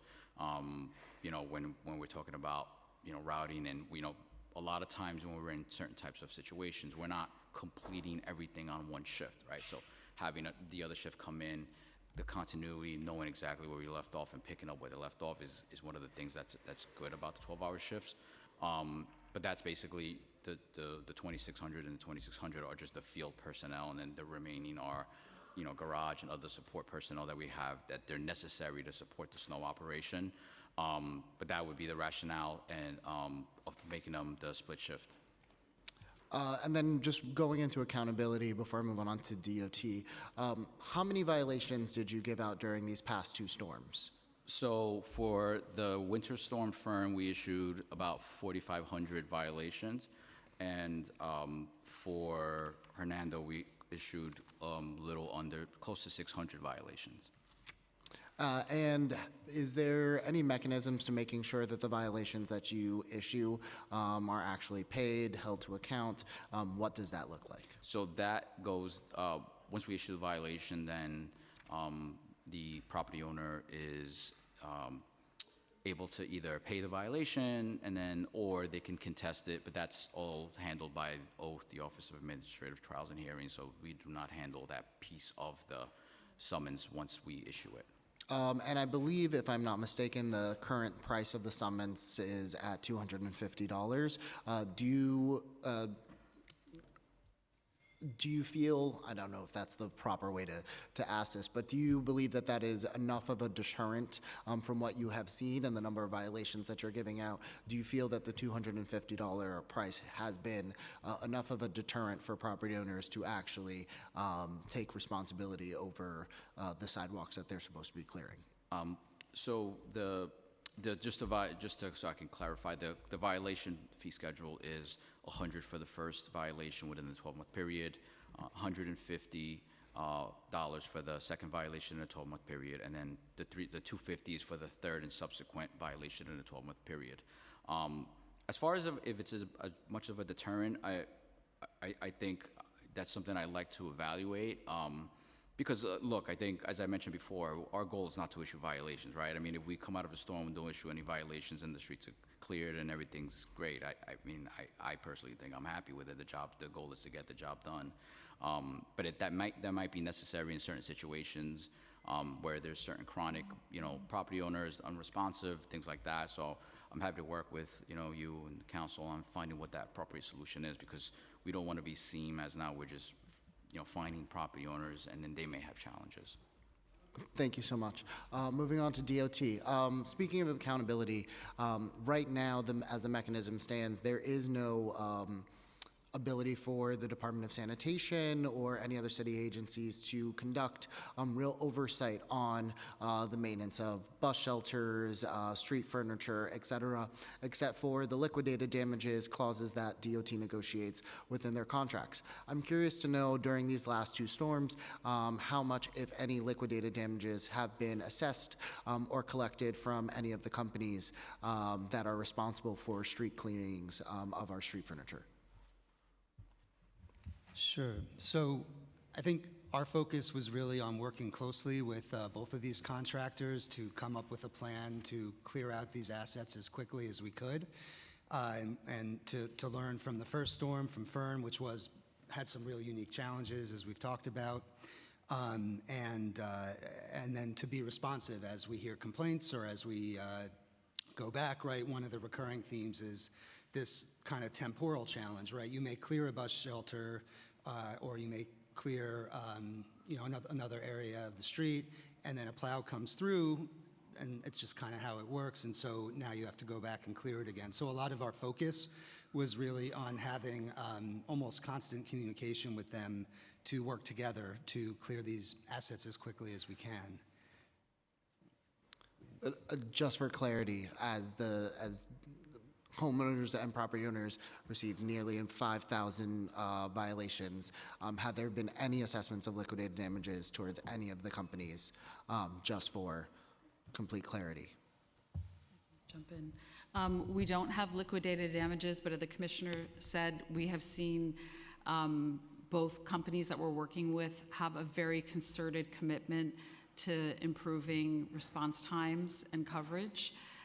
So much so, as the commissioner mentioned, the response times and the clearing went down very significantly in this last storm, and both entities brought on a lot more resources. So just to make sure that everyone is aware, so that there have been no assessment of anything towards any of the companies that are responsible for clearing our bus shelters or any of our street furniture. That's correct. Thank you. I can pass this over back to Chairperson Hanif. Thank you. Thank you. We'll go to Councilmember Vernikov. I'd like to recognize Councilmembers Thomas Henry and Ariola. Thank you very much, chairs. First of all, before I go to my questions, I just really want to thank the Department of Sanitation for being just a really responsive and great agency in general. And our office has only had very, very positive interactions. And also just a special thank you to Josh Goodman, who throughout the storm has been updating and alerting us, so really thank you. And now to my questions for the commissioner. Commissioner, knowing what we know now, how many snow shovelers do you estimate that we need for a snowstorm of this size? Councilmember, are you referring to the first storm or The one in January. The one in January? So I think that's one of the things that we're assessing. So we have what we call quotas, meaning that each location, we allocate a certain amount of snow shovelers to each district, right? Which is, the community board and the district are, the same boundaries. So we have it's about an 1,800 snow shoveler quota that we think that's appropriate for a storm like that. And that's what I think would be sufficient enough for a storm like Fern or, one like that we had. Okay, I'm just asking because it was reported that in 2015, there were 3,600 snow shovelers during a snowstorm that I guess was a pretty big size, and this year was only 500. I know you added more later on in February, but for January, it was only 500. Could you explain the discrepancy there and why it was such a small amount? Sure. So the snow shoveler program is not, we don't have a contract. There's no obligation with anybody to come and, make the money. I think one of the things we recognized, because we did see that data going back in snowstorms, and there's, we're looking at that and trying to figure out why in 2015 and 16 we had that amount. We can't come up with a definitive answer. Was it the unemployment rate? Was it the gap in minimum wage versus what the pay scale was at the time? Different things that I can't definitively say. But then we looked at when we got on average 500 snow shovelers in the January storm. That's when we amplified messaging. It was the one thing we did. We called way ahead of time. Normally, we would wait a little longer to call the snow shovelers. So on Friday afternoon, we had about 2,200 snow shovelers registered. So we have a roster of registrants that come in and they register. There was 2,200. We called all 2,200 and asked them to come to report either Sunday night or Monday morning. And then the step that we feel increased the bandwidth and the people to come in was the increase potentially in pay. And that's why we raised it to $30. So. Okay, thank you. It just seems like we may need a better strategy for the next snowstorm. And I know you mentioned we've been hiring the emergency snow shovelers, and I think the wage went up to $30 an hour. Has that always been the process for hiring snow shovelers, like throughout the years? How long have we been doing this? The snow shoveler program? Yes. I want to say it goes back at least 30 years. I'd have to get back to you on a definitive date. That's fine. And how? Sorry. Okay. Oh. Well, Gail would know. What is the focus of the emergency snow shovelers? I'm asking because we've seen a lot of these videos going around with like 15 or 20 of these, we don't know, I don't know who they are, but it looks like it's the emergency snow shovelers who were hired, who are like standing in one corner and shoveling the snow. It just seems like, and again, I don't know, just based on the videos that we've seen, maybe you can clarify, but it just seems like a very inefficient use of taxpayer dollars to have like 20 snow shovelers in one corner when we have the whole city that has needs. Sure, so they are placed into squads, and they're giving a length of road or different corridors to clear, and they're supposed to be clearing the crosswalks, any bus stops, any fire hydrants, or anything in general that they see that's impeding, any areas, and they are required to then work in tandem going up a certain corridor. The challenge is, if we spread them out too much, then they're not supervised, so they have to be supervised in order for them to obviously work. So that's the challenge, but we are looking at ways to make that, better and more efficient. Okay. And during the snowstorm in January, as you know, people's cars and bus stops and crosswalks were plowed in. Traditionally, who issues the directive on which locations to prioritize in terms of crosswalks and bus stops? Is it DSNY or Mayor's office? So to wrap it up. The responsibility of clearing that is the adjacent property owner, but yeah, obviously with going back to, as I mentioned previously, something we recognized was the challenges because it became really rock hard. The snow was like ice. So then we have routes that we have established in each location, and that's all prioritized on the commercial corridors, and those are the ones we prioritize and try to do first. But who issues the directive to prioritize? I'm sorry, your time is up. Councilmember Brewer? DSNY. Thank you very much. First, want to thank Frank Lederer and Margaret Forgione. You're all great, but they're fabulous. Just want to make that very, very clear. I just want to understand the bus shelters. You know, I understand it's J.C. Decaux, but is that all of them and how they get cleared? Second, I want to understand crosswalks. I think sanitation did a great job, but I have pain in the neck constituents who don't think so. So my question is, the crosswalks. Also, Parks is not here, Parks Department, but they're supposed to do the median, meaning the malls, and the playgrounds. So the median's got goat paths, my constituents call it a goat path, and then the jointly operated playgrounds did not get cleared. Department of Education did a great job. The sidewalks near the schools and the school-based playgrounds got done. So Parks isn't here, but that is another piece of this snow clearing. So just be a little bit clearer about 3,400 bus shelters, but 9,000 total. And then who is a part? I understand that the crosswalks are supposed to be by the owner. I shoveled in my constituent office. I went viral because I was shoveling, so I like that part very much. But the chain store restaurant on the corner didn't do anything. I was damned if I was going to shovel them, so I left them. And they didn't do the crosswalk. So people were stumbling over their mess, and then the crosswalk was a mess. So I just want to understand, because the public, I think, needs to be hammered. It is your responsibility, help me for the crosswalk. That's my concern. So bus stops and crosswalks.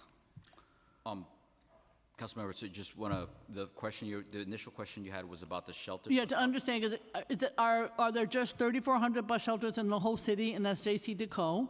Or are there more, and is that somebody else? Because I didn't realize it was J.C. Decaux. I thought it was you stuck with it, the bus stops, or the MTA. It's not clear to the public. Right, so the sheltered bus stops are J.C. Decaux. So they're supposed to clear them, all of them? Correct, all 3,400 of them, and then the remaining ones are, the ones that are not sheltered are the adjacent property owner that's in front. Okay, but I don't think they know that. That's the thing. So in other words, the one that is not Decaux might have a bench or might have nothing. Right. So that's the property owner. I don't think they know that. I'm just saying. No, understood, and I think that we need to do a better job on outreach and amplifying those messages so people are aware of that. Okay, all right, so that's clear, but not clear to the property owner. Then this crosswalk is a problem. Who's supposed to clear the crosswalk? When you say property owner, that's the property owner, the commercial store, who? Right. So if there's a residential property owner, then it's the owner of that residential property. Okay. If it's a business that they have that property, either the landlord that business is operating out of, or the company itself has the obligation, but whoever's in there is responsible to clear the path. Okay, maybe because we haven't had these big storms in a few years, people have dementia. I think that's a big part of it. They have dementia, and they have forgotten. So I'm just saying, they say they're not responsible. When I said, this is terrible. So what you're saying is that, because then people complain that the Department of Sanitation has not cleared the crosswalk. I heard that over and over again. So it's not your responsibility to do the crosswalk. The adjacent property owner is responsible to do the crosswalk into the street. Once it goes into the street, then it's the Department of Sanitation. Yeah, I think you've done a good job in my area of the bike lanes and the street. It's the crosswalk getting to the street. Okay, I will be honest with you. I have all these emails that say Department of Sanitation has never been in my area to do the crosswalk. So we have to make that a whole lot clearer that it's their responsibility. And that's where I would give out summonses if they're not going to do it. Absolutely. All right, the other quick question I have is, of all of those, we'd heard earlier that the 311 complaints were not satisfactorily answered, or it wasn't clear that 311 took the complaint. So how are you addressing the 311 issue? I guess what percentage did end up in an inspection? Because people do rely on 311. They think it's going to produce results. Sure. So a couple of things. Once we start, the snow event begins, 311 does not intake any 311s because it's actively snowing. So 311, once we stop plowing, salting operations, then 311 accepts those complaints. For the first storm, there were a little over 15,000 sidewalk-related complaints, which would then be triggers us to go out, inspect it, and then potentially issue a violation. or any other action, or if there's no violation found, maybe, if, once the call was made to when an inspection was already taken care of, it's no longer a violation. But we did issue 4,500 violations, mostly directly because of a 3-in-1 complaint. Okay. Councilmember Santos Suso. Thank you. Thank you. Thank you so much, chairs. Thank you for being here. I wish I had more time to give you more of my gratitude, but I don't have that much time. So I also need to shout out Assistant Chief Frank Latera and also Patrick Harkin, the Brooklyn South Borough Director, who have just been phenomenal to our office. I want to push this line of questioning a little bit further on the crosswalks, because my understanding is that it's the property owner's responsibility to clean up to and including the pedestrian ramp and where the pedestrian ramp meets the street. But I think a particular problem happens when you all are so diligently cleaning the streets where you're plowing to the sides, and then it effectively creates a barrier of snow that blocks the entrance to the pedestrian ramp. Right. So what is your approach? And again, this is just, I know these were outrageous storms, but I saw that over and over again in my district, where even in schools or, they were having trouble. The property owner actually did do the pedestrian ramp, but nobody could cross because of the mound of snow there. So what's the thought? Understood. I think that's one of the things that coming out of this winter we have to assess and evaluate. I think there's a couple of things. Our operators are always reminded it's not just the crosswalks, it's people's driveways. It's a point of frustration that we get complaints all the time, and obviously it's not something we want to get into. When we're done with active snowfall, we do not try to go out and plow the streets because there's no need to. What happens is sometimes we get people that are clearing out their driveways, clearing out the snow from their cars, and they're putting it right in the street. I get it. There's very little real estate in most parts of the city, even though we ask them to, but got to be realistic. They got to put it somewhere. We'll get complaints about my street's not plowed, hasn't been plowed. So we have to go back, and the plow's turned to the right, and we're plowing them back in. So it's like one of these things that we have to do a better job internally to our operators and make sure they're not doing that.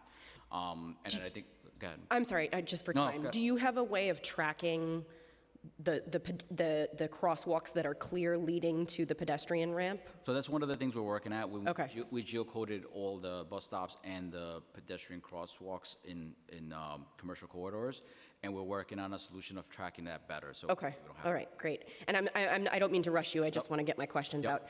And sorry, just to clarify on the unsheltered bus stops, bus stops span typically multiple storefronts. Right. If I'm a business or an adjacent property owner and I'm required to shovel a 4-foot path, I'm likely to do that towards the entrance of my building, not necessarily towards the curb where there is needed to be an entrance to the bus stop. Right. So are you saying it's also their responsibility to create a separate path? Correct.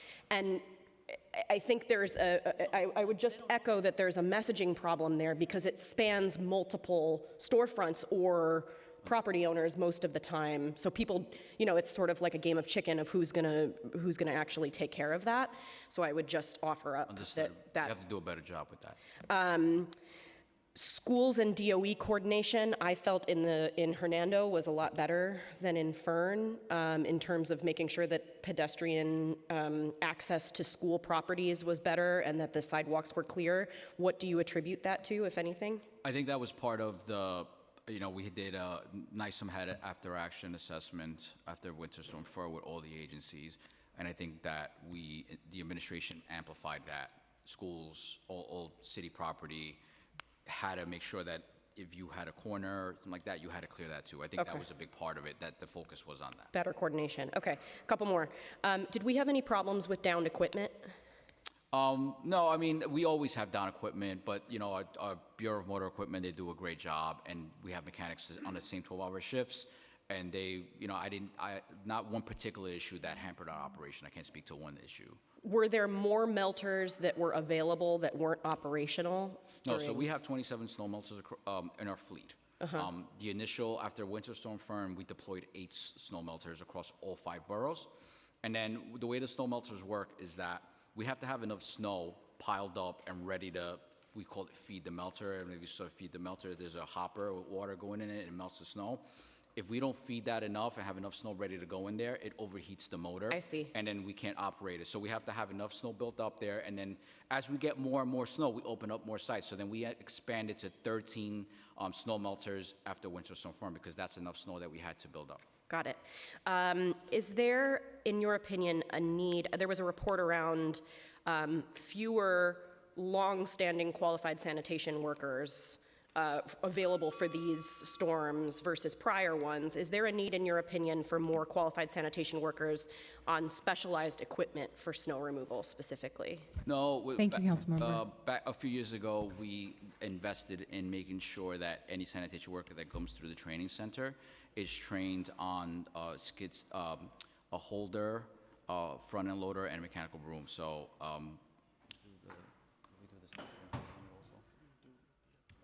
Okay, yeah, so we train them on that, and then as necessary, we train them on the skid steer.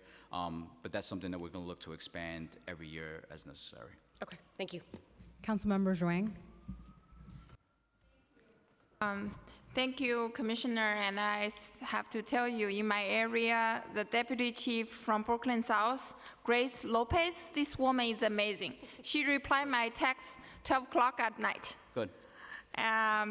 I have a couple questions. The first question for sanitation.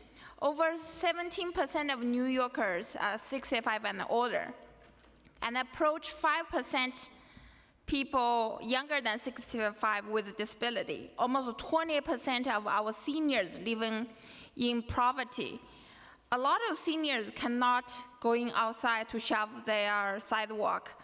Do we have a program to help seniors and the disabled people to shovel their sidewalk for their property? Because for seniors, they live in fixed income. They cannot afford to hire people.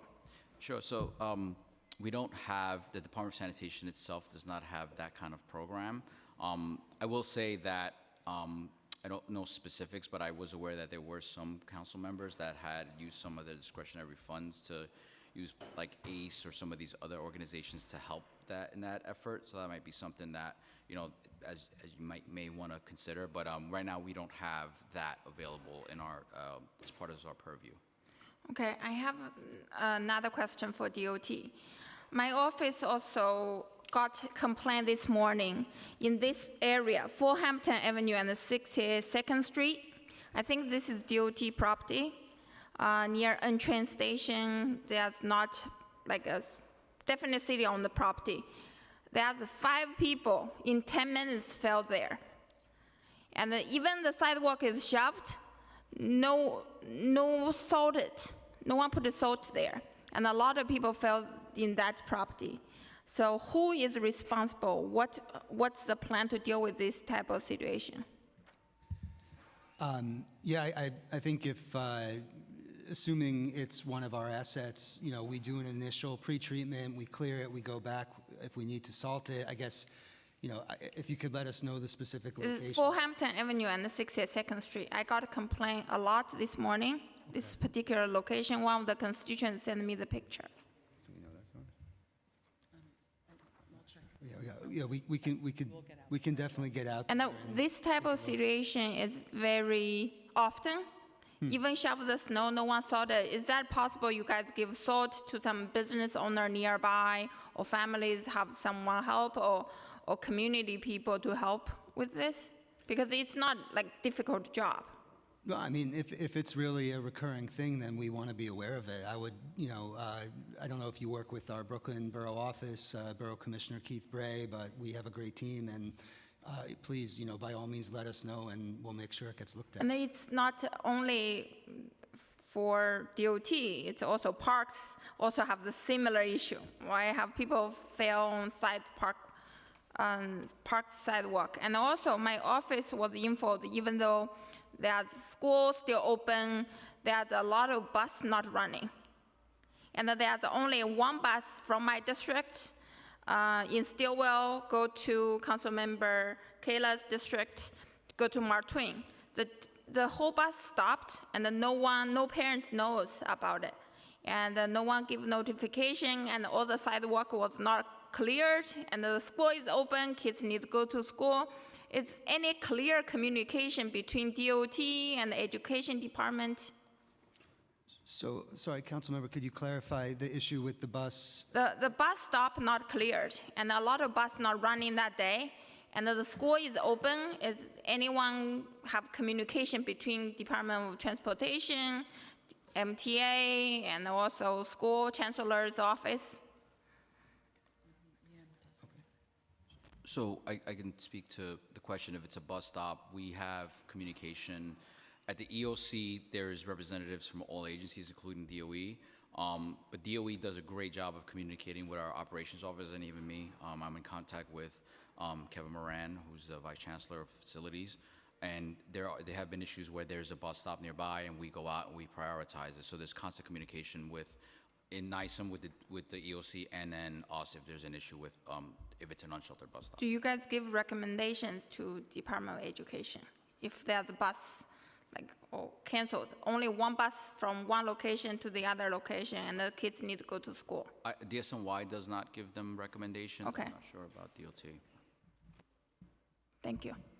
Thank you, Councilmember. I would just quickly Oh, go add, ahead. all of that is coordinated at EM, the Office of Emergency Management, as Commissioner Lohan said, and there are multiple meetings constantly throughout the day for all of these storms, and all of the entities collaborate on these issues. So that one site, I don't know exactly what happened there, but overall, there is quite a bit of collaboration amongst the agencies, and decisions and recommendations are made.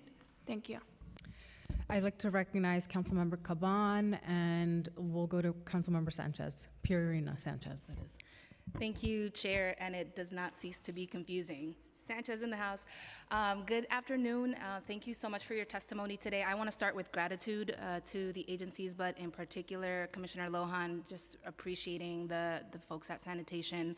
Every time I call, it's like within a half hour, an hour. Thank you, Chief Laterra, and Josh, everyone, just thank you.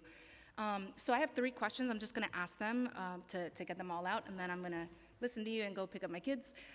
So first, on snow equity, just very curious to thank you, Josh, for the history lesson in one of the briefings, but curious when that approach began and what evaluations, if any, the agency has been able to do regarding changes in number of complaints and all of that. I have to say, I think it's working in my district, but I'm curious about that.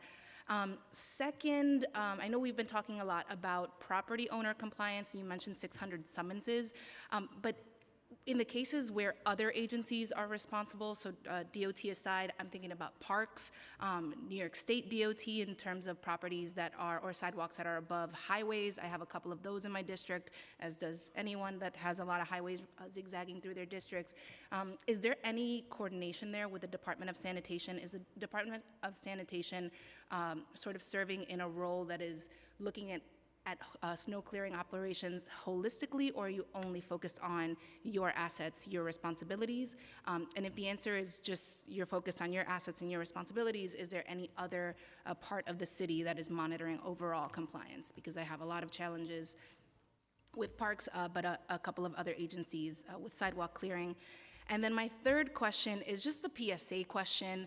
I know, Josh, I think we were talking about this or texting back and forth around the education for people who are throwing their snow into the street or are letting their dogs poop on the snow. What do they think is going to happen? What do you think is going to happen to this dog poop once the snow, it will melt. But anyway, just wondering what sanitation does in terms of public education around these matters. And those are my questions. Thank you.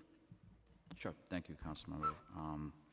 So you asked about snow equity. We'll start with that. So going back to, I mentioned in my testimony, like major storm. So like 2010 storm was the highlight of some of the issues with the way Department of Sanitation uses route and operate. It used to be primary, secondary, tertiary, and a lot of people that lived in some of these, dead-end blocks, narrow streets were left to be done last. And then it was then when we started looking at how we do things differently. We introduced what we called snow equity, but it's essentially our sectoring program of how we redefined all of our routing. And then obviously the administration at the time then helped us invest into additional equipment. Our fleet of salt spreaders used to be 365 salt spreaders. We doubled that. And I think that was a big piece of that. And then we were able to then redefine the snow equity piece, and then every year our team does a phenomenal job of working with DOT and other agencies on there's streetscape changes. There's different things that come up. We have to revise our routes. We look after the season and look to see what worked well, what didn't, and we obviously want to be more efficient. And those are one of the things we look at. And so that's evolving every year. You asked about summonses or things for other city agencies, and generally we're DSNY is mostly looking at our own assets and our own responsibilities. If we get complaints, 311 complaints, and we investigate, then we will refer them to the agency. But the NISM EOC is a big piece of that because they have state agencies there, they have MTA, they have every agency there, and I think that's the key centerpiece of like farming out any complaints. And then the PSA, I agree.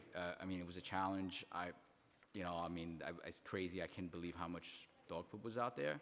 One of the things that I know the council has been, my time when I've testified at hearings in my tenure as acting commissioner, has been that, not just during snow, but I think throughout the year.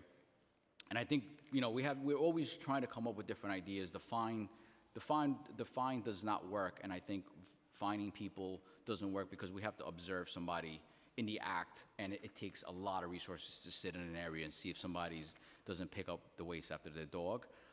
So I think, more communication needs to go in. And one of the things we're going to try, and obviously we're very limited, is we have these little dispensers that we want to try to affix to our better bins.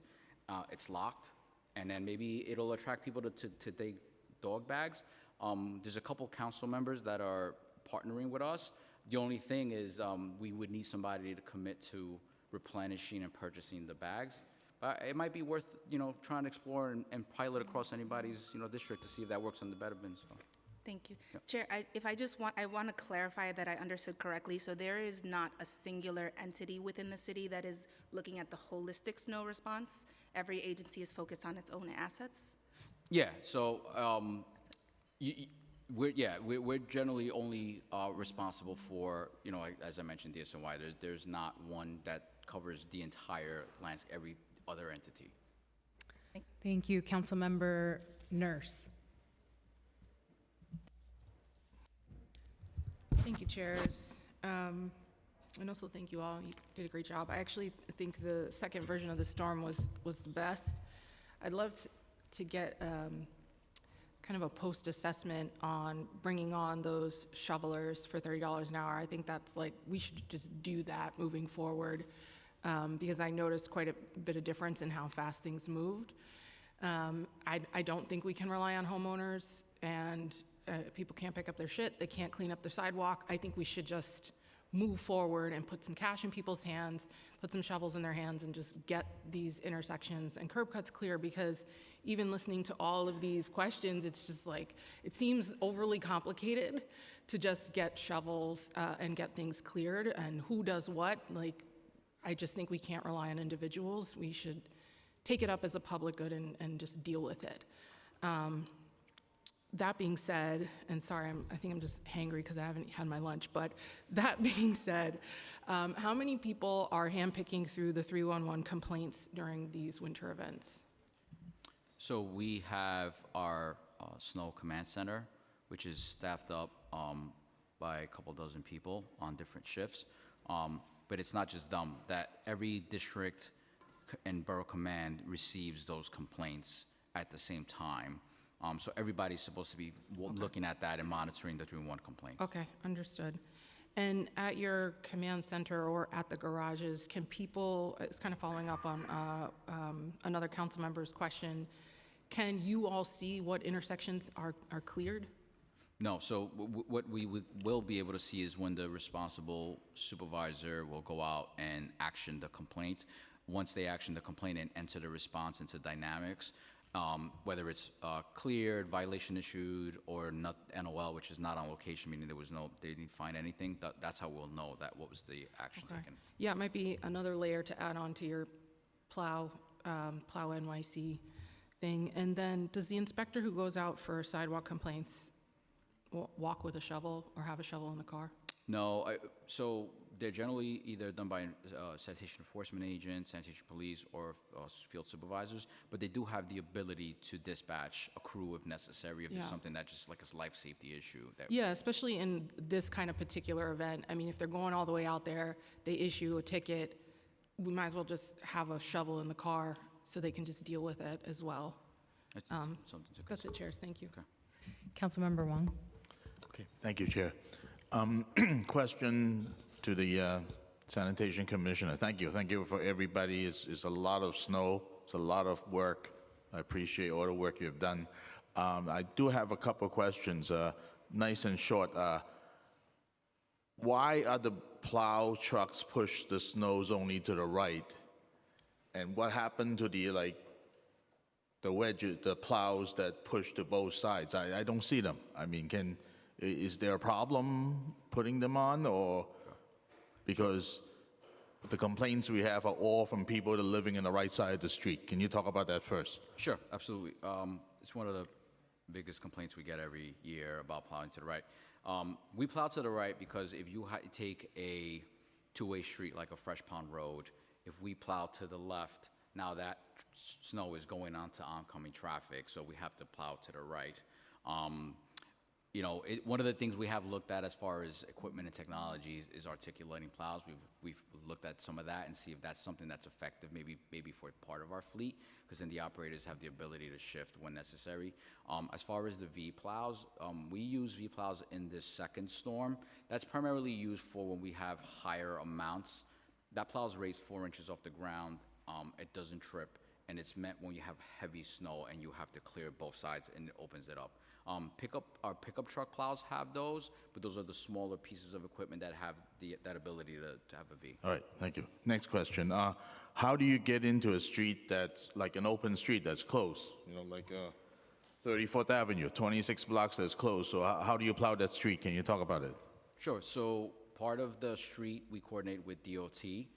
They open part of that up when we're in a snow event, and we're able to clear it. And as far as the closed piece, you want to take on the closed part? I think everything's opened up, correct? Yes. Yeah. So we work with DOT on making sure that we're coordinating, opening up that street, and we'll clear it when we have a snow event. Okay, thank you. Last question. What happened to the snow emergency route that I used to hear about? Like, is it like no such routes anymore? What happened? Correct. So going back into the early 2010s, the administration at the time, DOT and DSNY, felt that it was not necessary for a few reasons.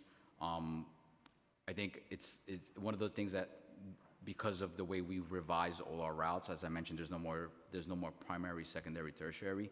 We're treating all the roads the same. We don't feel it's necessary to just get the primary roads cleared first. The second thing is we don't want, we're always, part of our operation, the biggest hindrance when it comes to plowing and salting is cars on the road.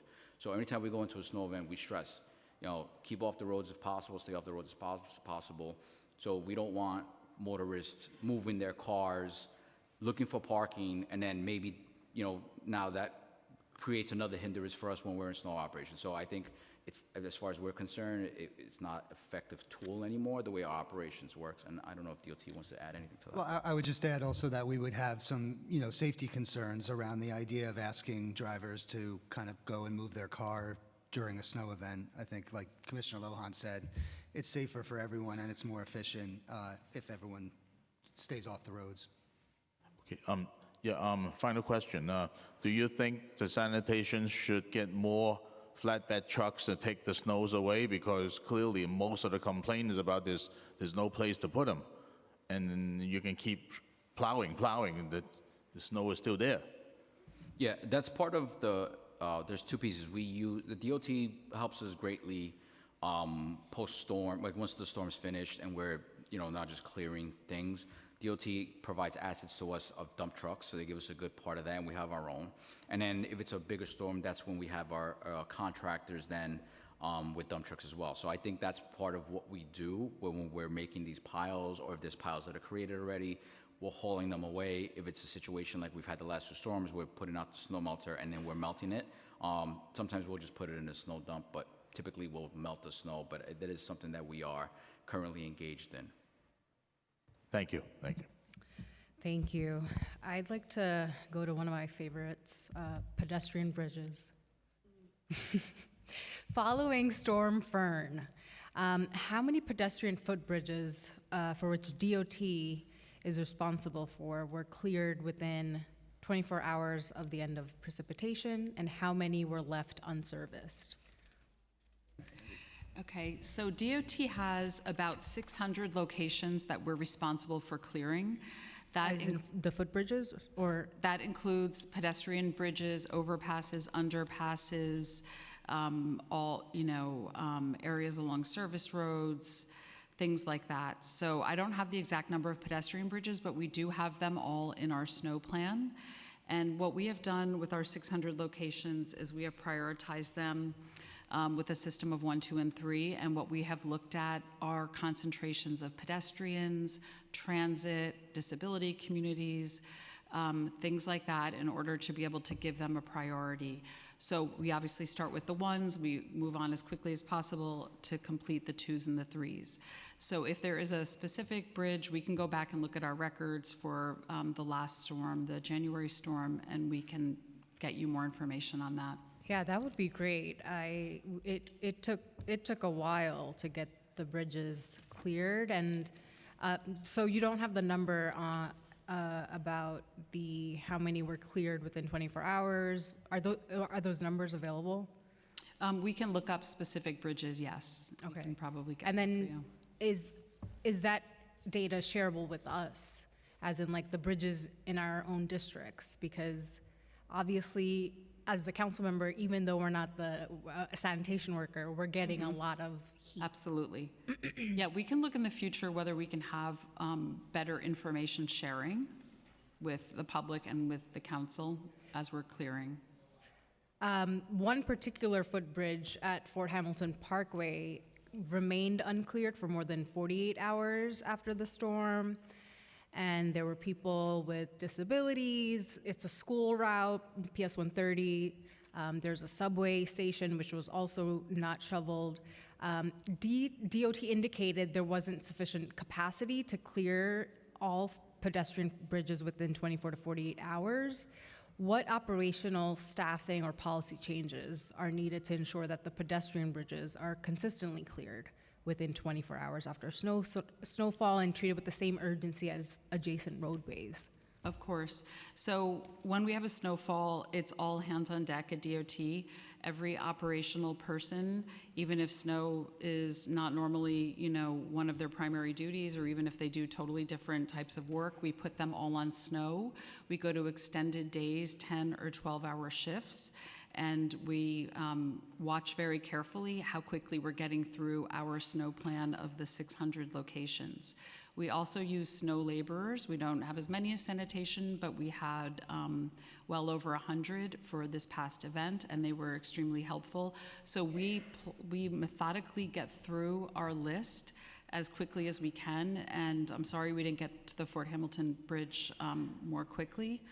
That was a priority 2 location, and we did get to it as quickly as we could. I believe there were volunteers from District 39 who had helped clear that. I had heard that, yes. I'll go back to Majority Leader. Thank you. Regarding DOT coordination with the MTA for subway, station areas, and elevated structures, how does DOT coordinate with the MTA ahead of and during predicted snowstorms? In DOT's view, how did the coordination with the MTA go with respect to January and February snowstorm?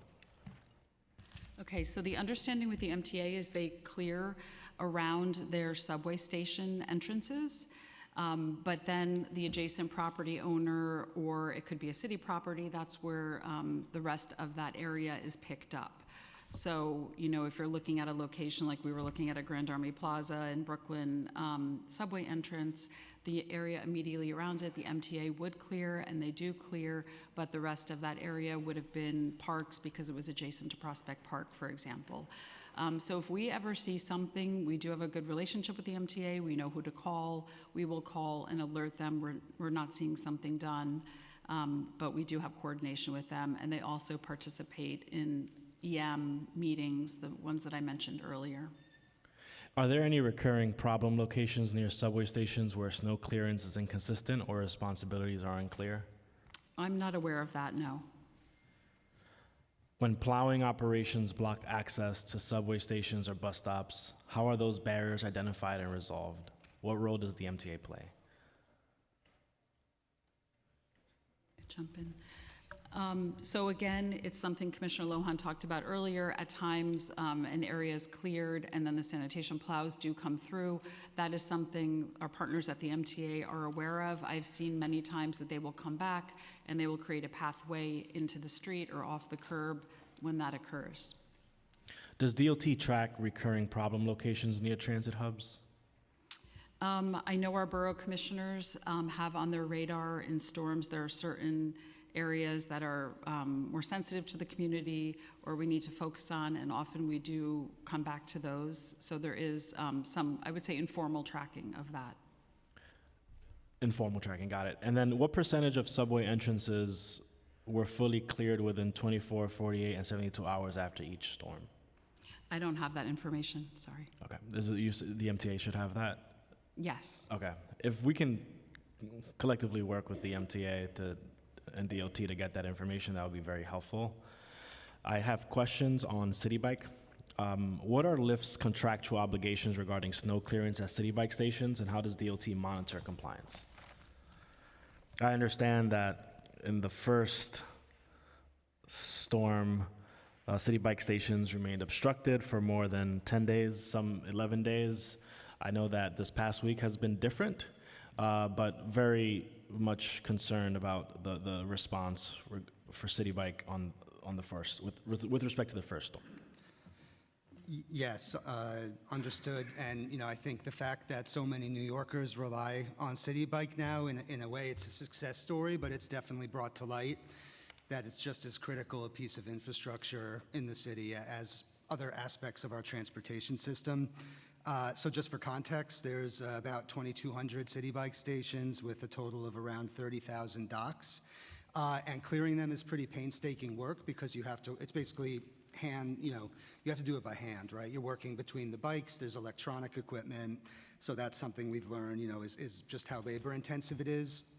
The system's basically doubled in size since we first established clearing standards. And obviously, Winter Storm Fern, again, had some unique challenges, but we work closely with Lyft to prioritize their work to come up with a plan, and basically in the initial time after the storm, what that consists of is focusing on the top 15% of stations in each borough and clearing a critical mass of each station. So maybe not necessarily the whole station the first time around, but the goal is to get as many bikes up and running and have basically a critical mass of a network that's available.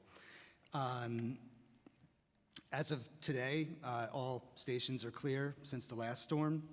And I guess, yeah, it was a notable difference, as you said, and I think that reflects us really sitting down with them and working together to learn from the first storm and apply that to the second storm. They cleared 700 stations within 24 hours in the most recent storm. That took 11 days in Fern, so pretty remarkable. But we're always looking, and definitely we're taking a hard look at further improvements beyond that going forward, understanding how important this is. And that even includes looking at what some of our peer cities do who get a lot of snow and have had long-established bike share systems. Got it. What actions can the city take if Lyft fails to meet its snow removal obligations? And can you expand on also what is Lyft's actual contractual obligations regarding snow clearance? Sure. Okay. So contractually, Lyft is not obligated to have a station cleared by a certain amount of time, although financially they have a large incentive to do so, of course. What they are obligated to do is to create pedestrian paths around the station. And they're obligated to do that within 12 hours of the snow ending. And then the city has an ability to issue liquidated damages. I believe it's $50 per 12 hours per station going forward.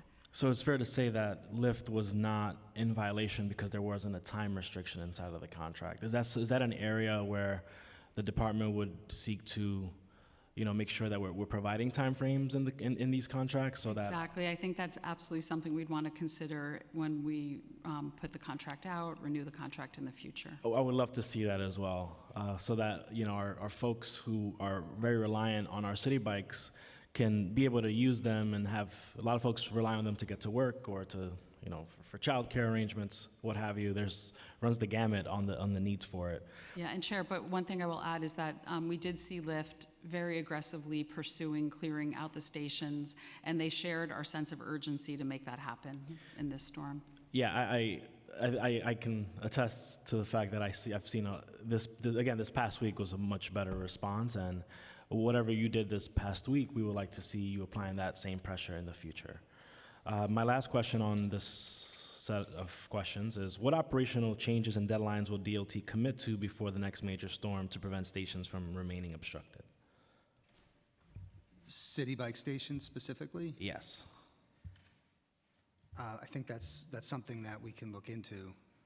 All right. Chair? Thank you. And just building on the city bike cleanup, this is the first time hearing that you all have a tiered sort of priority stations that get cleaned first in each borough. It would be great to have more information just about city bike cleanup, because not just during the snowstorm, but I think on the regular there are stations in my district that don't get cleaned up. And similarly, I'd like to understand who at that point are we reaching out to as legislators? Yeah, thank you, Chair. We'd be happy to sit down. I think it's in the scheme of things, it's a newish program and certainly a rapidly growing program. And we're all for ideas, about how we can tweak our approach. Again, we saw that when we work together and we really focus, it can make a difference. So we're absolutely open to more feedback. Especially because it's so expensive. I'll pass it to Chair Sanchez. First and foremost, I want to thank all of you for being on the panel for so long already and answering all of our questions. I'm just going to close my questioning all about improving processes and transparency. So the first thing I want to ask about is, I know there is a volume of requests and 311 ticket numbers and things that come in, especially during these storms, especially like a winter storm Fern. And I understand that because of the overwhelming amount of 311 tickets that are usually about the same exact thing, that there tends to be a pause in the collection of 311 ticket requests. Would there be an opening by the administration to still continue to take 311 complaints, but not having to necessarily respond to them during these high volume of storms, so that folks can at least feel that their voices are being heard, even if it is quite understandable that you're not going to answer 500 people about the same cardboard box on the street. So thank you for that question, Chair. We actually have that process in place. It's a rapid response complaint when we're in an active snow operation. The Deputy Commissioner Goodman's team staffs people in our customer service unit, and when people call 311 during an active snow event, those calls get routed then to them, and they are essentially auto-closed, but then they are sent to our Snow Command Center for situational awareness. Most of the times, they are complaints of my street hasn't been plowed, and we are, in active snow operations. One of the things, going back to the snow equity piece and our sectoring piece, is that, before that, we used to divert the trucks all over the place. Like, there's a complaint here, you're playing whack-a-mole, and it wasn't efficient, and it actually created a lot more problems. So to stay away from that, we auto-close them, and then we're in our active plowing operations. There's a process and routes that we have to adhere to, otherwise then the system doesn't work. So we do use them for situational awareness. If there's clusters in a particular place, that's helpful to us, because there may be something else that we're not aware of. So we don't action them as far as responding to the customer, but our supervisors and field personnel are made aware of them, and then they go inspect them, and then if there's any action that needs to be taken, we will take it.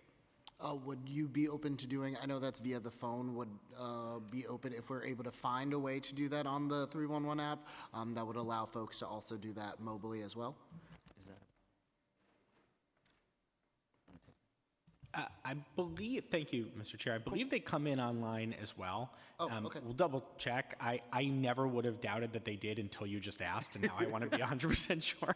But, we staff that customer service unit on those same 12-hour shifts, and we put together district reports. We action them out to everybody. I know from the constituent standpoint, it looks like, oh, they closed out my complaint. but it's because it was sent directly to the right team to address in the active snowfall, and we'll confirm that it's online and via the app as well. Thank you. Continuing on in terms of processes, prior to 2013, they were designated snow routes where folks couldn't park on designated streets so that it could ease for plowing, sanitation, et cetera. That was discontinued. Is there a reason why it was discontinued, and is there any appetite to bringing that back permanently or on a pilot basis? Sure. So we mentioned this before that this was, around 2013 was discontinued. It just wasn't an effective tool for sanitation. I mean, we worked in coordination with the Department of Transportation at the time because of how we route our operation. And I believe also, Commissioner Flynn did mention, it is something we don't want motorists actively moving their cars off main roads into side streets for safety reasons if there's going to be big snowfall. Not only that, finding parking. We don't want people then trying to squeeze into spots, trying to park in front of a fire hydrant. So I think just having that, the way we have our operation now, we think it's not necessary, and that's why it was discontinued. Awesome. And then would the city consider, and please be frank if you think that this is, getting too much into the weeds, too pedantic, publicly reporting post-storm accessibility metrics such as like curb clearance rates, bus stop rates, timelines, borough level complaint data, and compliance reinspection outcomes? Yeah, I think that's something we're open to discussing. I mean, part of, obviously, as I mentioned, we've evolved during my time here. I'll give you, just an anecdotal story. My 27 years, I remember being on a snowstorm, working in a snowstorm. Somebody came up to me and said, "When do you think you're gonna get to my block?" And I said, "You're lucky if you get it by the end of the week." And they were so happy. Now, if I have to tell them that at the end of the week, it's not gonna be pleasant, right? Same thing with the bike lanes. We had issues with bike lanes, and now we plow the bike lanes at the same time. So there's evolving things that I think the administrations at the time and this administration has recognized that, and that's something that I think we're definitely committed to. Obviously, working with, there's a lot of things that have to go into it, but I think that's something that we would love to work with you on and seeing what's appropriate for, now that this is magnified going forward in the next 27 years, this will be already a set plan that is efficient and acceptable by the public, so. Thank you. And shifting slightly over to DOT, kind of the same question, but just to cap off, after a major snowstorm, does DOT do any of these, after action reviews? And if so, how did the review from the January storm inform the February storm? And are there any additional changes that DOT sees from these two storms that you potentially look to implementing for, the storm that might be coming in next week? Absolutely, yeah. I would echo Commissioner Lohan's theme of continual improvement. That's absolutely our approach. We had many discussions and meetings following Winter Storm Fern, and that informed our approach to the more recent blizzard. And likewise, we'll be doing that again. I think Commissioner Lohan mentioned one thing that we're doing, and we're working together with Sanitation, NYSEM, and others to create a GIS or like geocode, right, to actually get maps and to have a much better grasp on what all these assets are that have, they're the kind of gray zone in a way, right? It's where we're seeing these challenges with crosswalks and ped ramps and bus stops in terms of what we're seeing out there. So the first step to manage it better is to actually have a grasp of that information. So that's one thing. Here at DOT internally, we've been continuing to enhance the way we track performance, like in real time just about during these events. How many sheltered bus stops have been cleared, how many city bike stations are cleared, how many ped bridges or other assets, all those things. So absolutely, we're always looking to improve the way we're working, to do it more efficiently. And I know I said that was my last question, but you just brought up a really good point. Using all this data, one of the things that I didn't touch on earlier is I believe the Department of Sanitation, maybe all the agencies, use 3 different weather systems to understand, the upcoming and pending storms. Can you explain to us and to people in general why we use these three systems? Are there other systems that we can be using that would be more effective, or is there one major system, or is there a reason why we're using all three of these and why we need them? You're referring to, Chair, as the forecast, the vendors? Yes. So, yeah, we pay for 3 weather vendors, AccuWeather, Metro, and CompuWeather. And there's also NISM, who relies on National Weather Service. It's just more of just seeing what, predicting weather obviously is not a perfect science, and we prepare for the worst case scenario. So if we have, 2 weather vendors that are saying we're gonna get a coating to an inch, and then I have one that says you're gonna get 6 inches, I'm gonna prepare for 6 inches. So that's really why, everybody, how they model, they analyze it and interpret it is one thing, but if it's a published thing and they're saying this is what it could be, I have to prepare for it. It's the worst case scenario. So it's really more of just saying, expanding, what the view is, and obviously just preparing for the worst case scenario. So it's just another set of eyes, so to speak, in the world of forecasting. Again, thank you to everyone. Oh, can I just, yes, I want to just correct the record. I know Councilmember Perina Sanchez had asked me a question previously about is there one entity that oversees kind of like the entire portfolio, so to speak, of snow removal? I want to correct for the record. City Hall and the Deputy Mayor of Operations oversees all aspects of the snow removal across all agencies, and then NISM holds daily weather calls with all agencies when we are in a snow event. So I just wanted to correct that for the record. Thank you so much. Thank you. Could you clarify about the schools, the crosswalks near schools, and if there was collaboration? Yeah, I could speak to that. So, yeah, I think DOE did a phenomenal job of making those adjustments. The second storm, I think there were challenges across all parts of the agencies. And I think one of the things that, going back to the January storm, NISM had an after-action meeting with all the agencies, and DOE being one of them, and that was one of the things that was stressed and focused, that all those corners and near properties had to be cleared, and we did see that.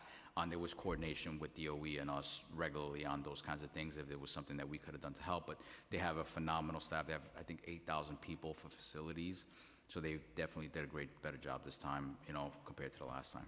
Yeah, we had some challenging areas near schools that we were able to send volunteers to. But, we also know that the attendance was abysmal. And so I think this is another just piece of the storm-related consequences that we should be thinking about more thoughtfully.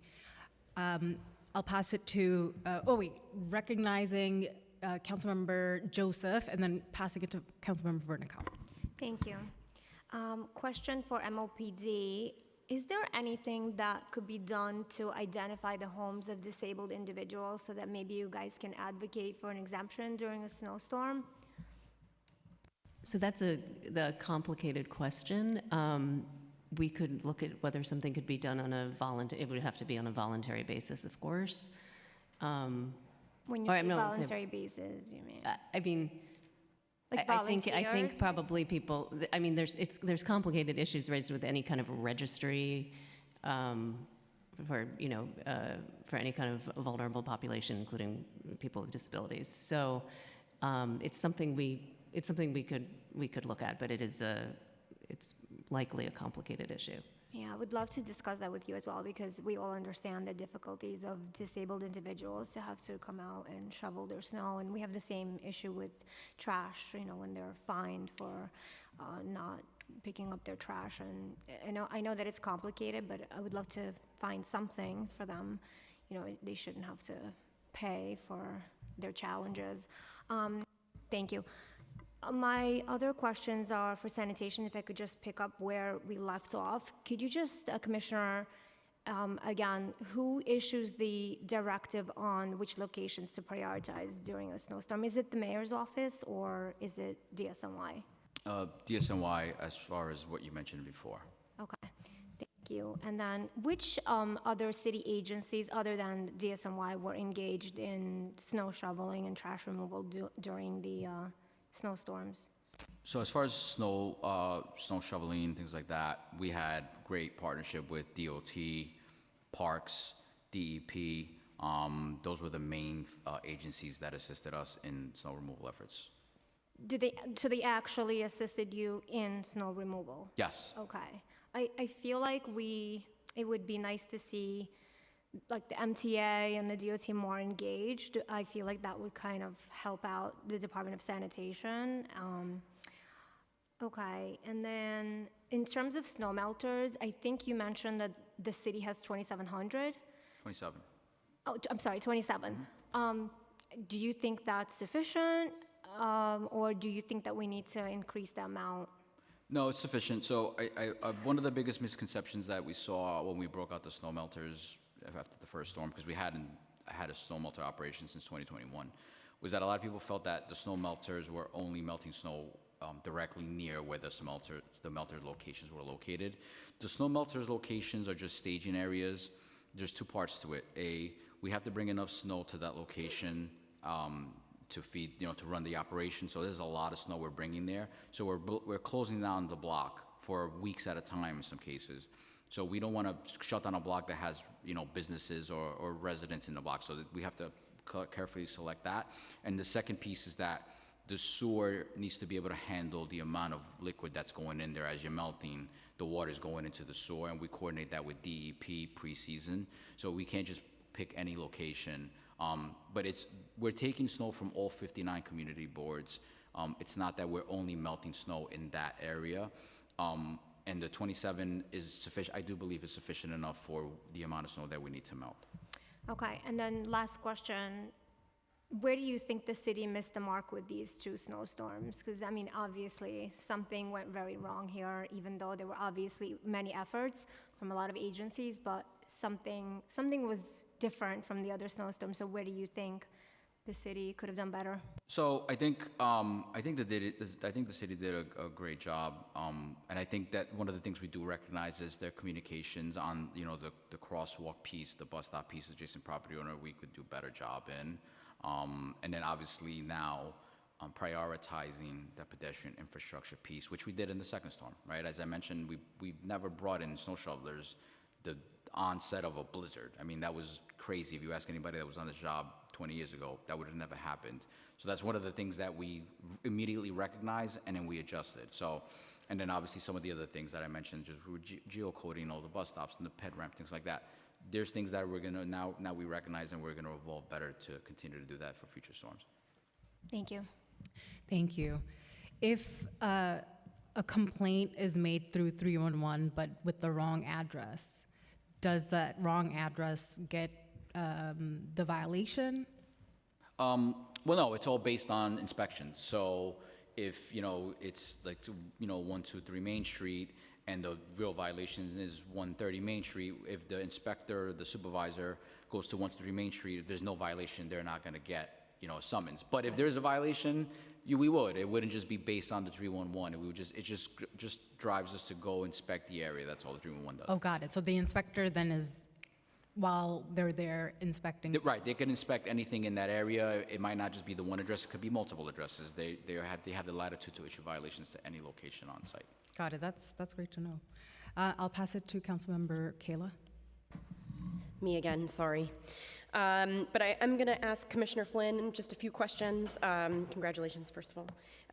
And just echoing Councilmember Hanif on the pedestrian overpasses, I have a few in my district that are real sticking points where typically it requires DSNY notifying DOT multiple days after a storm in order for DOT to clear it. It's around 3rd Avenue and Wakeman Place. It's important because it connects to our only Mitchell-Lama housing in the district. It's quite large, and it's a walking path for families to go to schools. So I will follow up with you, but not having to nudge would be great. And I want to unfortunately inform you that you have inherited a boondoggle of a situation in terms of pedestrian overpass bridges. The 17th Avenue Bridge, which is taking now 5 years to complete, even though it's being prefabricated off-site. So I will talk to you more about it, but can't miss the opportunity to do it now. Turning back to Commissioner Lohan, very quickly, fire hydrant coordination. for digging those out. I understand it's, again, the responsibility of the abutting property owner, but I also know that FDNY was stepping in at certain points to do that. Was that at the request of DSNY? What did that look like, and how can we improve to make sure that the safety, of cleared fire hydrants is Sure. there? I don't know, did you want to, DOT's first or my? Oh, no, I was just That was giving just a him sort okay. of. Okay. Yeah. Okay. I look forward to connecting, Council. Sounds good. Thank Okay. you. Yeah, no, that wasn't at the request. I don't want to speak for FDY. That might be something they regularly do. Okay. But that is one of the priorities when we do go out and do the, supplement the crosswalk, bus stop, and fire hydrant. That is something that we do look as well as for when we go inspect for violations. So it's in parallel, but yeah, FDNY, I believe, might just do it on their own. But we Yeah, I unfortunately, several years ago, we lost constituents in my district to a fire that was blocked in code blue situations, and so we definitely want to make sure that's prioritized. Do you know if citations, actually, I know of at least one situation in which a citation was given out to a homeowner who put out trash in bags as opposed to in bins, even though there were massive snow mounds that were blocking bins from being there. Was that protocol or? No, so Okay. what typically what we do, and we've done in these last two storms, so if you want to please give me that location. Will do. So our summonses are not handwritten. It's through an application called Novus. Okay. All the supervisors are issuing summonses through that application. We have the ability to turn on and off violations, and when we get into these those kinds of like post-snow operations, when we know we're delaying collections, we suspend them, so the supervisors can't even write that summons if they want to, and it's currently suspended. And it So was suspended. They shouldn't have been able to write that violation. Okay. Got it? So I'm happy to please pass that on to my staff, and we'll look at it and see what the issue was there. I'll double check that. And then last question for me, with regard to the emergency snow shovelers, which I think was a resounding success, my question is, do they report, like what is the chain of command and what's the reporting structure with the emergency snow shovelers? And do you feel that there was enough supervision for those snow shovelers, recognizing of course that this was kind of thrown together? Yeah, I think that's one of the things we have to assess. Okay. So the hierarchy is basically, it's not just one. Ideally, it would be one of our uniform supervisors, right? But those supervisors have other things that they're responsible for. Sure. So we employ, sanitation enforcement agents to be as squad leaders, sanitation workers that they can be squad leaders. I see. There's different people that could be squad leaders. But yeah, I think one of the things that we have to evaluate and assess is that appropriate enough for this size of number of laborers, shovelers rather. Awesome. Okay, and sorry, one more, and then I really am done. When it's split shifts, the 12-hour shifts, Right. do sanitation enforcement get detailed to something else, or is sanitation enforcement the whole time? No, so they're aiding us in operations. So Okay. one of the biggest things they help us with is traffic control. The snow shoveler program. Now that we're doing that in parallel, they'll act as and but it's mostly traffic control because when we have to dispatch out of some of our locations, like the commingled locations that have 2 or 3 garages in one, we need to get our trucks out. So we have traffic control and make sure our trucks are being dispatched quickly. So there's different areas that they're working with us So on. fair to say that sanitation enforcement doesn't usually ramp up until immediate operation? They go on split shifts also, and they're all employed into different parts of the operation. But in terms of issuing citations, it ends up... Correct. That does come a little Okay, bit later. understood. Thank you so much. You're welcome. Majority Leader. I want to be the 4th council member to say on the record that Mr. Frank Laterra is the most responsive human being in the world. I'm confident that if I texted the man, Assistant Chief, at 3 in the morning, he would respond and deliver. So I want to thank you again for that. 2 questions, brief questions. The vehicle travel ban proved to be very effective. How many crashes were reported compared to regular travel? If you have that? So I don't have that data. I think that's probably more NYPD might have that. I could just tell you, I was out there the entire night. The travel ban went into effect at 9. There were quite a few cars still on the road at the time. NYPD was out there patrolling the areas. I think I think the goal was not to, give citations and things like that. They just wanted cars off the road. I think a little bit an hour after that ban went into effect, we did see a lot of cars then actually listen and they were off the road.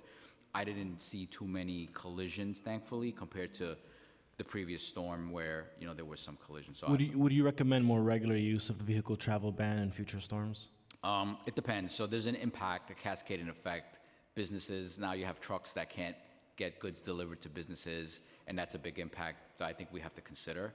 Something severe as another blizzard like this, yeah, it's definitely one of the things that, as far as plowing out, salting operations goes, it's one of the biggest factors as far as how effective we can be or can't be. If there's a lot of traffic out there, our trucks are sitting in that same traffic and they're not as effective. So yeah, anytime we have severity of storm like this, I think it's effective, but then there's that cascading effect. Right. And to the extent, I would consider that essential travel if you have goods getting across our city, though, right? So there's always ways to limit that. My last question is, could policies such as intersection daylighting or designated snow storage zones improve safety and prevent snow from being piled into pedestrian crossings? I think that's an interesting idea. It's something we could definitely take a look at with our colleagues. Yeah, we see hardened daylighting or non-hardened daylighting as effective tools for several things. So just wanted to put that out there. Thank you so much. That wraps up my round of questions. Thank you. And my final question about polling sites. We received written testimony from a constituent concerning the January 24th snow event when early voting for a special election was underway. One early voting site in Assembly District 36 was located on 29th Street, yet the intersections leading to that site, including Ditmars Boulevard and 23rd Avenue, were ineffectively cleared.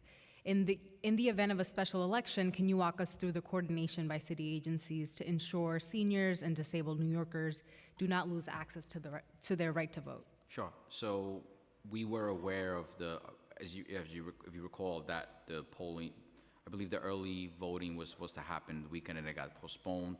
We were aware of those sites and we prioritized clearing of those. I'd have to look to see where the breakdown was, because that was something that I and then our night chiefs were very aware of and made sure that we prioritized it. So I'd have to look and see where the breakdown was, but it is something that we look at closely when there's any kind of election or things like that where we know people need to get there. We're prioritizing that.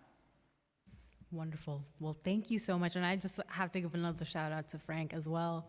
I thought I was special. Hearing from other council members that you were so responsive is also just incredible. Thank you. Thank you all so much, Commissioner Lohan. Oh, wait. Go ahead. Again, I want to be the fifth one on the record to thank Frank. And now I also feel a little like, oh, so I'm just one of many? Okay. But no, my final question, and I promise this is my final question, is there any appetite from the administration into heated sidewalks, understanding on how that could be used in future storms, or any thoughts that y'all might have on the deployment of heated sidewalks or pilot programs thereof within the city? Yeah, I could speak to that a little bit. I think any kind of advancements or improvements is worth exploring. Obviously, we'd have to discuss internally with the administration because I'm sure there's a financial impact to that. But I think not knowing too much about it, it may be something worth exploring, just like anything else. But I don't know if you have anything on that. Justin is ahead of our time, maybe. And I know a little bit about the topic. I'll just add that we should coordinate with DEP on those conversations, because many cities that do this, it's by running the existing hot water pipes under the sidewalk. So if you want to have those conversations, we should just make sure to include the Department of Environmental Protection. There is also using heat from waste and sanitation that uses to be able to heat sidewalks, so it could be a self-fulfilling heated prophecy. Does DOT have any comments on that? Well, it's a very big idea. I think we should always be open to looking at new ideas and better ways of doing things. I think, that in particular, definitely there's a lot of complexities to work through. Generally, that's the private property owner's responsibility, so you have to think about that and maintenance costs, et cetera. But, like I said earlier, we're always open to learning from our global peers, and we could take a look. Thank you so much. Thank you all so much, Commissioner Flynn, Commissioner Lohan, Margaret, Emily. Let me just make sure I say everybody's name because you all are incredible for staying. This is a great change. Chief of Department Anthony Penolino, Joshua Goodman, and Deputy Commissioner Joshua Goodman. Just thank you so much. I learned a lot, and I know my colleagues did too. And for those who are watching and will watch later, this is such vital information for New Yorkers to understand, and we really appreciate the partnership. Thank you. Thank you. Thank you. Thank you. I now open the hearing for public testimony. I want to remind members of the public that this is a government proceeding and that decorum shall be observed at all times. As such, members of the public shall remain silent at all times. The witness table is reserved for people who wish to testify. No video recording or photography is allowed from the witness table. Further, members of the public may not present audio or video recordings as testimony, but may submit transcripts of such recordings to the Sergeant at Arms for inclusion at the hearing record. If you wish to speak at today's hearing, please fill out an appearance card with the Sergeant at Arms and wait to be recognized. When recognized, you will have 3 minutes to speak on today's oversight topic. If you have a written statement or additional written testimony you wish to submit for the record, please provide a copy of that testimony to the Sergeant at Arms. You may also email written testimony to testimony@council.nyc.gov within 72 hours of this hearing. Audio and video recordings will not be accepted. I'd like to call the first panel. Mike Schweinsberg, Dr. Shannon McLennan, Robert Acevedo, and Joe Rappaport. Okay.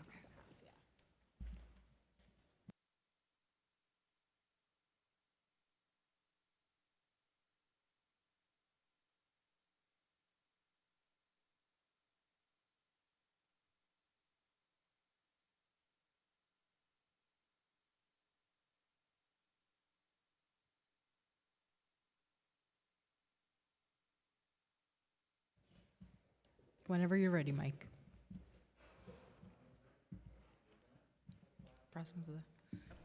Great. Good. Now it is. Oh. Okay, so I'm Mike Schweinsberg. I'm a old man with graying brown hair, brown glasses, sort of rust-colored check jacket, and a blue shirt.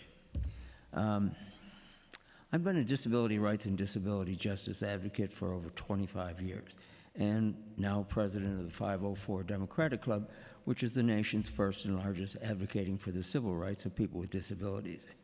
We are proud to boast a nonpartisan membership, and our first vice president is a Republican. So everybody's happy. Pleased with we are very, very pleased with the formation of a standalone Disabilities Committee, and certainly couldn't be happier with the makeup of this committee. We recognize so many of you as trusted allies and friends of the disability community, and Chair Hanif is remarkably dedicated. Thank you kindly. So, we look forward to working closely together throughout your term as chair and while this committee's there. Now, we appreciate the various committees, sanitation, transportation, and disabilities, for coming together to call this very timely hearing. As this is likely the last snowstorm until next winter, we hope that provides ample time for city agencies to develop a comprehensive plan so that the disabled and the non-disabled can actually enjoy the winter wonderland that is New York City just after a snowfall. People with disabilities are the largest minority by far, with well over 2 million in New York City alone. Yet we are rarely acknowledged when marginalized communities are enumerated as targets for protection. So our issues are rarely brought up.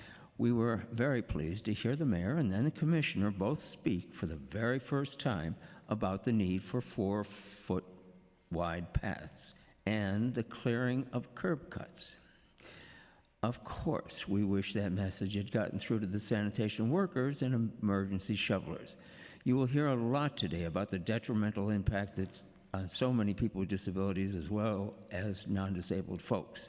Too many have told us how they were in effect snowed in because they realized that the patchwork shoveling done along many blocks might necessitate the only other method of travel, rolling down the street, which is of course quite dangerous. I will leave it to other members of the community who are most severely impacted by this to better describe the terrible effects and perils this places before them. Chair Hanif's opening statement shows her thorough understanding and her commitment to change. We appreciate the attendance and comments of the chairs on, oh my goodness. Wrap up that sentence. It's okay. Thank you. And thank all the Disability Committee members and other council members who attended. But my question, how is it that they have special devices to clear bike lanes, but nothing for pedestrian ramps? 98% of Acting Sanitation Commissioner's testimony clearly just trotted out his standard comments largely directed at the non-disabled community. All disability-related provisions were shunted off to the property owners. This is seemingly okay with MOPD, but in our experience, that just didn't happen. So now, what precisely will change? Because this complaint violation procedure clearly is not getting the disabled out of our homes. 5,000 violations issued, as mentioned in the commissioner's testimony, nowhere near the approximately 300,000 pedestrian ramps throughout the 5 boroughs. Can you wrap? I am wrapping. All right, then just, city bike, Lyft, all that, great priorities, but not us. Not the largest minority. Oh, finally, my recommendation. Hire more emergency shovelers with just the responsibility of going from intersection to intersection to shovel those pedestrian ramps. 5,000 violations, 300,000 pedestrian ramps. Do the math. You need a better solution. Thank you, Mike. Please keep to the 3 minutes we've got. So sorry. Yeah. I do have a written statement which I gave out. We will read the testimonies.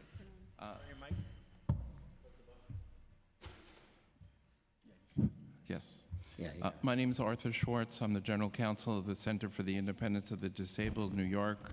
I'm here for Dr. Sharon McLennan Weir, who wasn't feeling well today, but this is a statement that she prepared. The Center for the Independence of the Disabled, New York, Sydney, is New York State's largest independent living center. Over the last 12 months, we have serviced over 70,000 New Yorkers with disabilities and have an ever-deepening understanding of the needs of disabled New Yorkers. There are nearly 2 million of us, over 1 out of every 4 New Yorkers. We are not a special interest group. We are people critical to how New York City functions, but we are not always treated that way. The city and state dedicate far too few resources to the disabled, which is why we have to bring lawsuits all the time. It took us 5 years to get the New York City Transit Authority to agree to install elevators at most stations, and even that win will take us till 2055 for 90% of the stations to be accessible. And one of the biggest problems we have to recognize is the failure of mayors and the city council for decades to not put money that is needed into the hands of the disabled community. We have fewer and fewer heavy snowstorms in New York City, but we have had 2 in 4 weeks. Our phone rang off the hook with people calling not to complain, sent over by the city, by the way, but for help. Based on those calls, I can address some of the critical ways New York City must address snowstorms in the future. The recent snowstorms have created dangerous, impassable conditions for people with disabilities. Key issues include uncleared, narrow, and icy sidewalks, blocked curb cuts, and inaccessible bus stops and shelters. We have several recommendations. 1, uneven, icy, and insufficiently cleared sidewalks less than 4 feet wide prevent wheelchair users and those with limited mobility from navigating, often trapping them at home. New York City has forever followed a rule which does a disservice to the disabled. Building owners and homeowners must shovel their own sidewalks. Here is what the New York City website says. The city does not clear snow or ice from sidewalks in front of residential or commercial property. Does not clear snow or ice blocking access to sidewalks, vehicles, or driveways, even if that is caused by plowing. In fact, other than around city parks and municipal buildings, the city does not clear sidewalks. The city relies on property owners, but many property owners don't do that, or they only clear at the width of a shovel, and if they are older and disabled, they don't do it at all. Theoretically, these property owners are subject to a $250 fine, but in a major storm, that doesn't work. What would work? Handling snow in the way they do it in Toronto, Ottawa, and Montreal, using specialized compact sidewalk plows to clear snow, prioritizing pedestrian safety. And if you look at Toronto's website, they will say they do this in 3 days. They clear every sidewalk in the city. Thank you, Arthur. We will read all of the statements. I just want to say one other thing.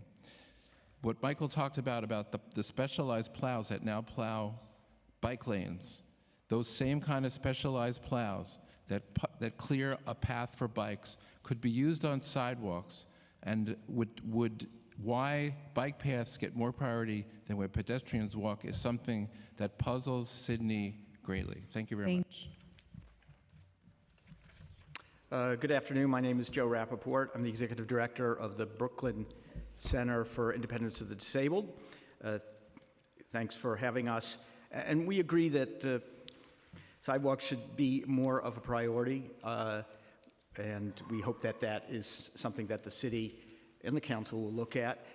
We really appreciate the chance to talk about snow removal, which has been a long-standing issue for disabled New Yorkers, pretty much everybody else for decades. And my colleague Susan Shear said in the City newspaper on Wednesday, I brought up this problem in 1988, 87, 86, 87, 88, and I brought it up every year since then. And it's like a surprise every year that it snows and that everybody has to think all over again about how they're going to do this. This is the first public hearing on this question that I know of.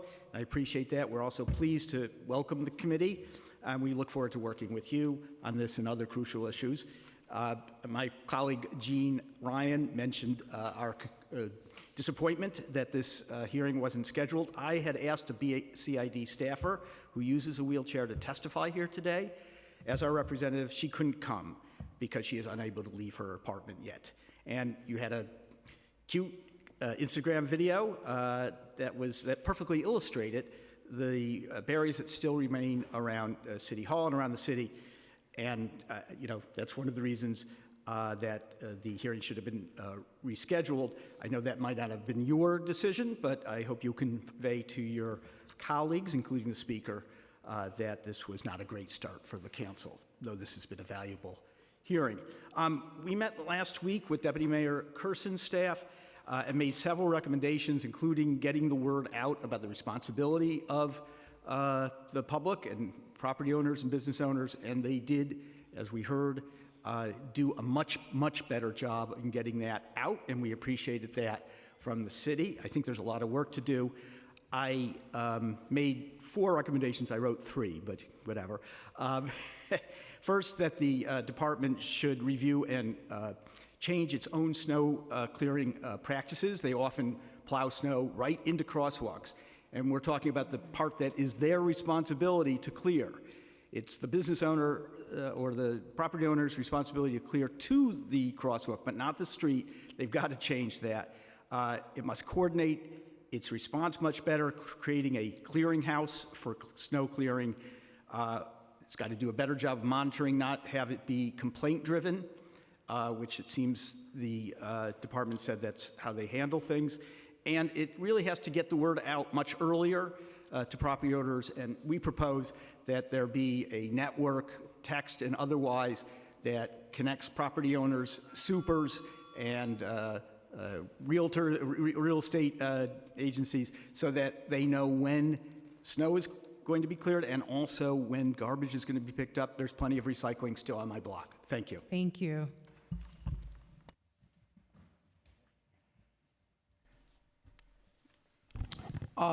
My name is Robert Acevedo.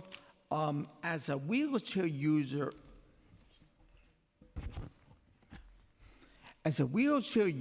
and member of Disabled in Action, first of all, I'm just, there's only 2 people in wheelchairs at this meeting. Very sad, very sad. Again, as a wheelchair user and member of Disabled in Action, Metropolitan New York, I am appalled with the decision to defer this meeting, as was said before. This meeting has to do with policy that affects a part of New York City that our mayor maintains is a part of our great city. There are many of us from the outer boroughs that cannot attend this meeting, either in person, some of us work, or virtually. Some of us are not tech savvy or have smartphones. I am representing those who are prevented from attending in person. I'm going to get to my experiences. During the immediate aftermath of the first storm, I remember calling 311 in order to complain of the deplorable condition of the bus stop on 27th Street and 6th Avenue. Incidentally, in the early days of the first storm, I remember needing to wait on the street in front of the bus. I also remember being told by the bus driver that all the bus stops on his route on 6th Avenue were covered with snow and that I would be let off on the street.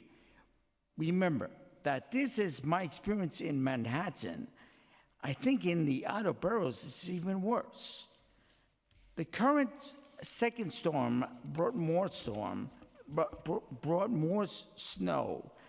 This past Monday, I remember the path to the pavement on the northwest corner of 27th Street and 6th Avenue was too narrow for my chair. I needed to cancel my Tuesday Amtrak early morning trip because I could not get to Penn Station. Again, this was Manhattan. So just ending by saying something about us without us. Thank you. Thank you all. And again, I'm very sorry that the circumstances didn't allow us to postpone this hearing once again.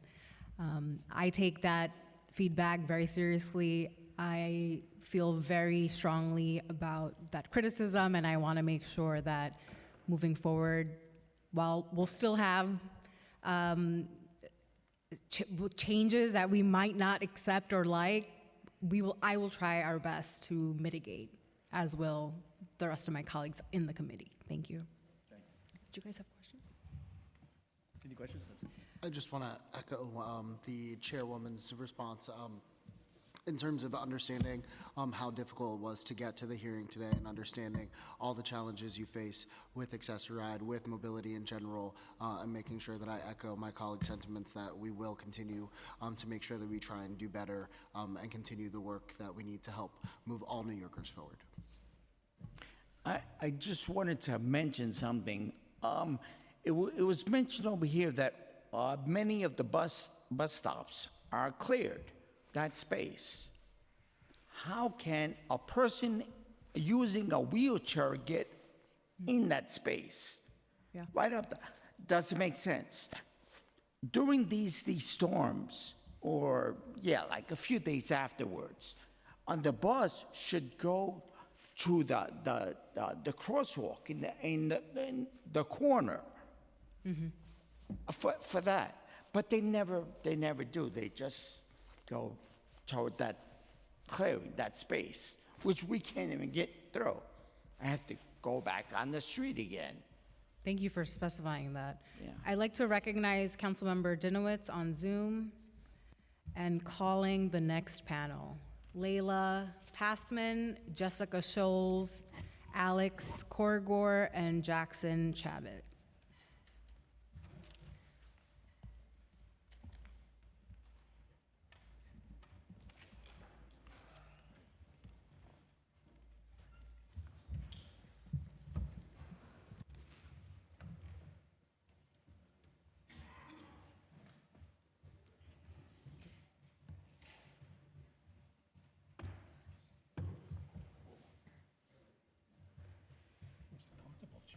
should go for it. Hi, I'm Layla Passman from the Atlantic Avenue Business Improvement District. The Atlantic Avenue bid provides beautification, sanitation, and marketing to our 380 businesses on Atlantic Avenue from the BQE to 4th Avenue in Brooklyn. In 2025, our supplemental sanitation team cleaned up 671,895 pounds of trash, which is over about 50,000 pounds per month. During Winter Storm Fern, our clean team preemptively removed the snow from corners and in the aftermath shoveled snow and broke through ice at corner crosswalks to attempt to facilitate safe pedestrian circulation on Atlantic Avenue.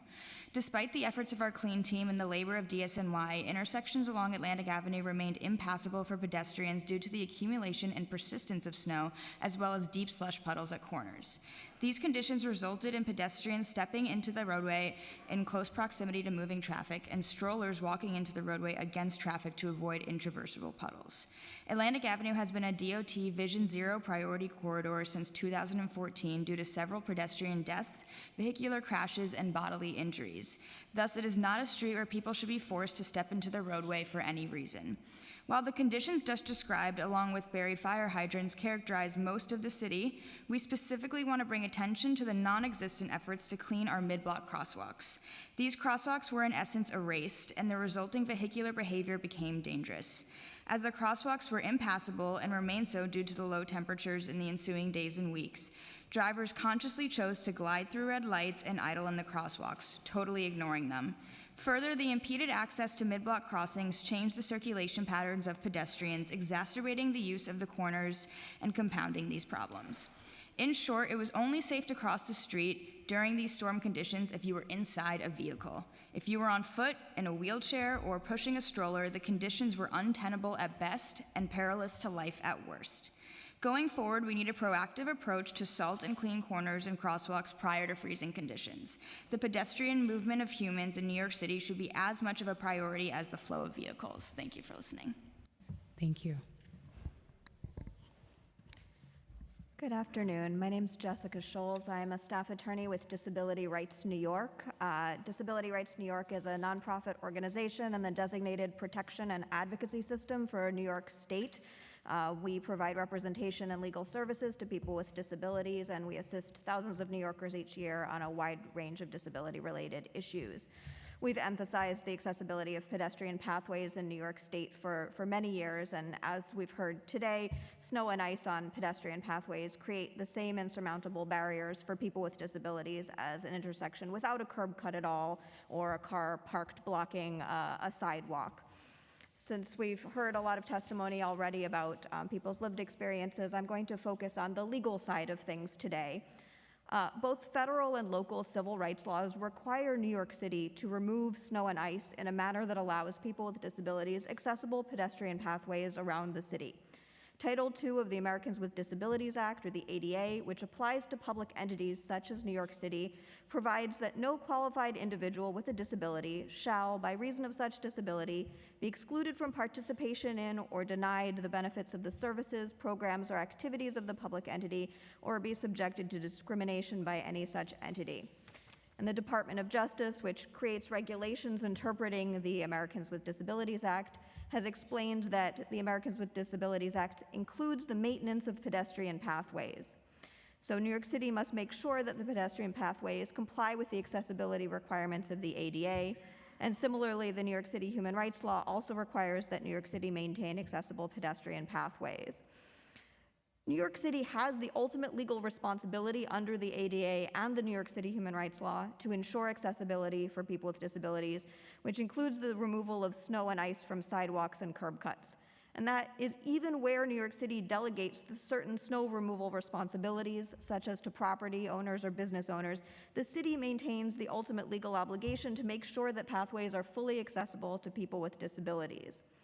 New York City must enforce its snow and ice removal requirements equally across the 5 boroughs, and if property owners fail to meet their obligations, New York City must ultimately remove the snow to ensure accessibility for people with disabilities. Accessibility needs to be citywide, and leadership must hold the city ultimately accountable. The January and February 2026 storms demonstrated the real consequences that snow and ice create for people with disabilities. New York City must prioritize accessibility for all in its snow removal response. Thank you. Thank you.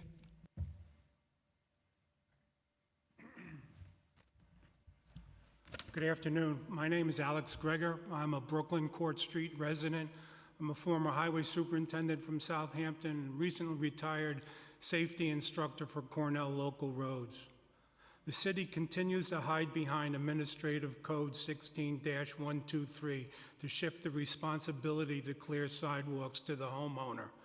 Under the federal ADA Title II, the maintenance of sidewalk system is a non-delegable municipal duty. The U.S. Department of Justice affirms this, that sidewalks are a government service. I am resubmitting my September 2023 testimony as Exhibit B. The city has held actual notice for over 2 years that its reliance on private citizens is a failure. Whether it's a new road diet or a traditional setting, the city is failing its standard of care.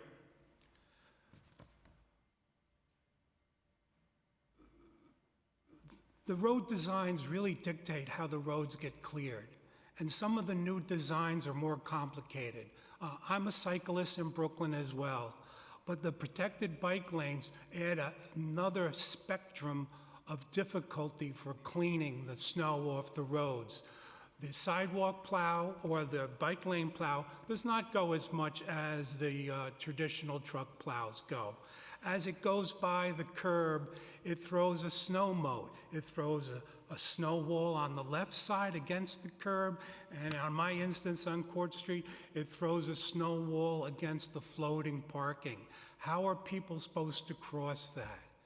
We talked a little bit, or you all talked a little bit about the crosswalks. Remember that we only cleared to the road edge, but what about these pedestrian refuges? A lot of people are walking during the snowstorm. I don't see many cyclists, and I'm not one of them cycling during or immediately after the snowstorm, because even after the plow goes through, there's a film and a slush. Why can't that same plow push back some of the pedestrian crossings? I have included photos in here from the various storms with the dates and times, and it shows you people walking in the roadway. That's dangerous. When you have a 30-inch snow wall, I had to clear my fire hydrant from the roadside. I couldn't get to it from the sidewalk side. The bus stop, unsheltered across from my, you'll see a picture, it was 31 inches deep. You had to go from the roadside. Where do you put the snow?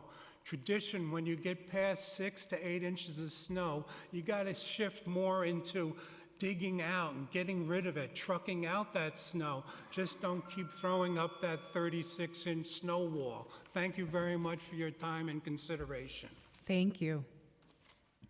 Good afternoon, everyone. My name is Jackson Chabot. I'm the Director of Advocacy and Organizing at Open Plans. Our core priority is streets and sidewalks that are clean, safe, and accessible for all New Yorkers. And certainly the recent snowstorms exposed persistent gaps in our snow removal system, particularly the imbalance between roadway clearing and pedestrian or sidewalk access. Most critically, our approach prioritizes clearing streets for vehicles while relying heavily on individual property owners, as we've heard today, to clear sidewalks and the city from a complaint-based perspective. In a dense, transit-reliant city such as New York, as well as one that relies heavily on sidewalks for mobility purposes, this limits mobility, as we've heard time and time again today. So I'd like to focus on what worked and a vision for the future that relies on one where we can take care of public space as a municipal service. The most recent snowstorm, the city expanded the use of temporary workers and a coordinated municipal sidewalk approach for clearance, albeit with many gaps in there. And we saw a real difference between the first storm and the second storm from our point of view. Clearer pedestrian paths, more consistent conditions, and certainly not perfect, but it gets us towards what could be a holistic and systemic approach. The points of progress are an important lesson when snow removal is treated as a shared municipal responsibility rather than one left primarily to individual property owners. The outcomes are more consistent, equitable, and more accessible. While we recognize and appreciate the approaches for the first storm and the second storm and the improvements there, it demonstrates that a more centralized, city-led sidewalk snow clearance model is not only possible, it is effective. Building on that progress would strengthen the safety and mobility of all New Yorkers. And so looking forward, this lesson should extend beyond winter operations. Just as snow clearance is more equitable and reliable when the city takes a coordinated lead, the same is true for year-round public space management. This is true in warmer months where sidewalks, bus stops, plazas, bike lanes, amongst other things that the city is adding to its ecosystem, depends on a patchwork of adjacent property owners for clearing and cleaning and upkeep for the resulting and often inconsistent and equitable outcomes and conditions across different neighborhoods. Public space is essential civic infrastructure, and it should be stewarded accordingly. A stronger municipal role in cleaning, maintenance, and oversight would ensure accessibility, safety, and dignity, not contingent upon individual capacity or resources, both for snow removal as well as for other pieces. This could be a jobs program, similar to how many of you and your colleagues fund the ACE program in your districts to clean up. Also something that I've seen based on the Twitter and Blue Sky feedback, New Yorkers would celebrate this. Many folks were saying, yes, it is a great investment in our city to hire folks for $30 an hour. And this is something that went bonkers across social media in the past couple of days. Therefore, we should take a much more nimble approach to both snow removal as well as public space management going forward, one that all New Yorkers can benefit from. Thank you. Thank you. Any questions? Do any of my colleagues have any questions? Wait, I might have one question. We echoed each other. Yes, absolutely.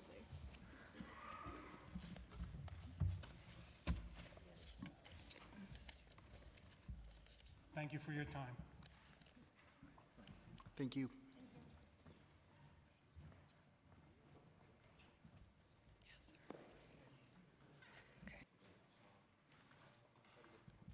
We will now go to the remote panel. Please wait for your name to be called to testify and select unmute when prompted. Elizabeth Dennis, Kathleen Collins, Matthew Torres, Paul Schreiber, Christopher Leon Johnson. Elizabeth Dennis.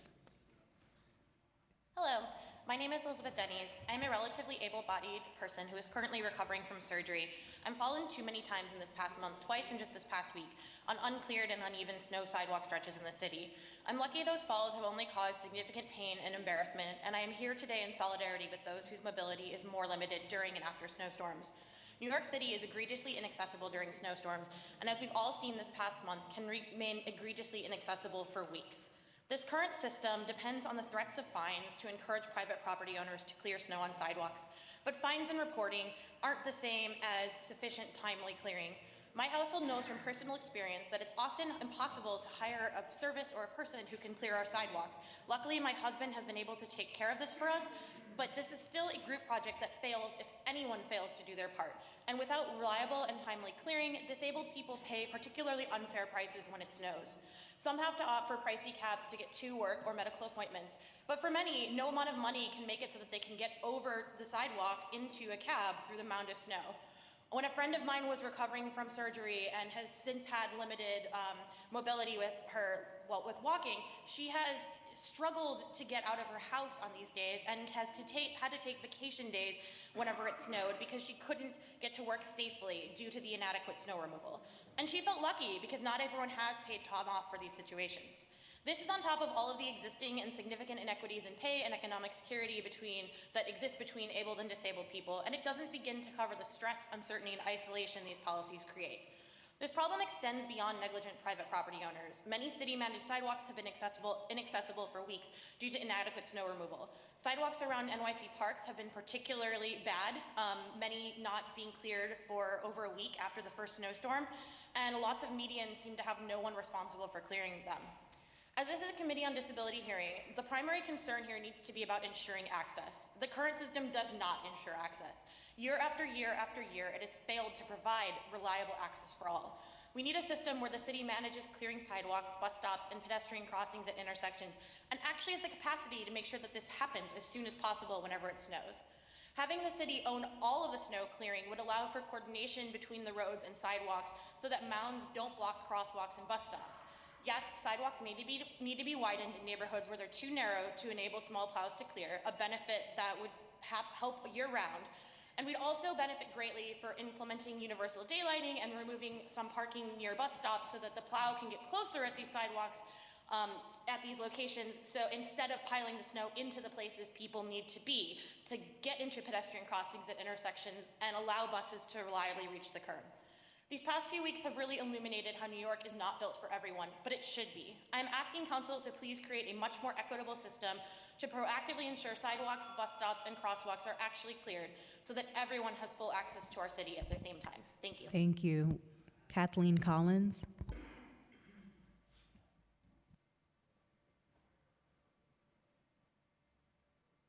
Sorry to keep you waiting. My name is Kathleen Collins. I am a congenital quadruple amputee. I use a wheelchair and sometimes prosthetic arms. I grew up in Queens, New York in a private home and have been living in Manhattan for more than 20 years, first in a rented apartment and then in a cooperative apartment that I own. Snow and ice have consistently made my travels difficult. Further, the need to shovel snow and remove ice from the sidewalk made me opt for an apartment over owning a private home because I knew I could not independently remove snow and ice. I would strongly urge the City Council to consider the following recommendations.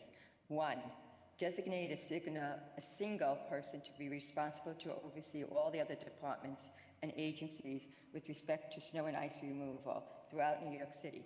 I know we have like a rat czar. Why not have a snow czar, snow and ice czar? Because as we all know, too many cooks spoiled the broth. If everybody's responsible, nobody's responsible. Second, create an accessible website, telephone, and text number where you can make an appointment with a properly trained person to have your sidewalk, pedestrian ramps, and crosswalks cleaned for a reasonable fee within a reasonable time after snowfall, or just have the city do it and bill the property owners a reasonable fee. Third, establish improved communications among agencies and departments with respect to snow and ice removal. 4, create a simple, accessible complaint system where the complaints go directly to the new Commissioner of Winter Events and their staff for direct follow-up and resolution of complaints. I have proof of this not happening right now.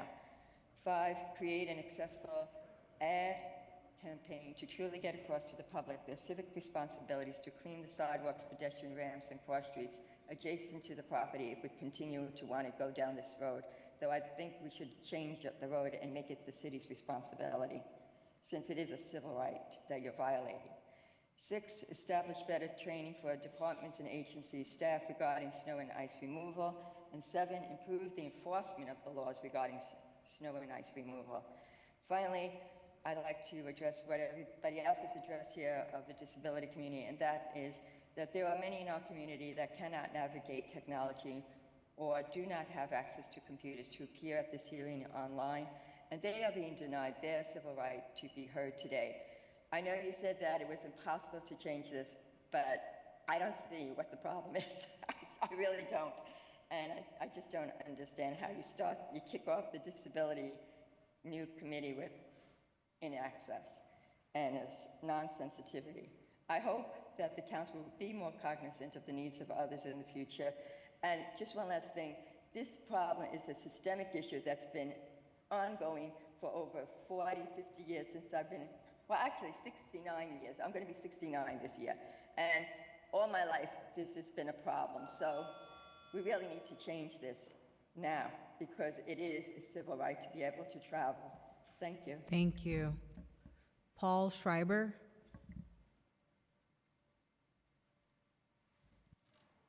Good afternoon. My name is Paul Schreiber. I live in Boerum Hill in Brooklyn. I'm going to talk about 4 things today. I'll talk about my experience of the storm in downtown Brooklyn and Boerum Hill, problems with bike lanes and sidewalks, a summary of what I learned from researching 311 service request data, and what we can learn from other cities.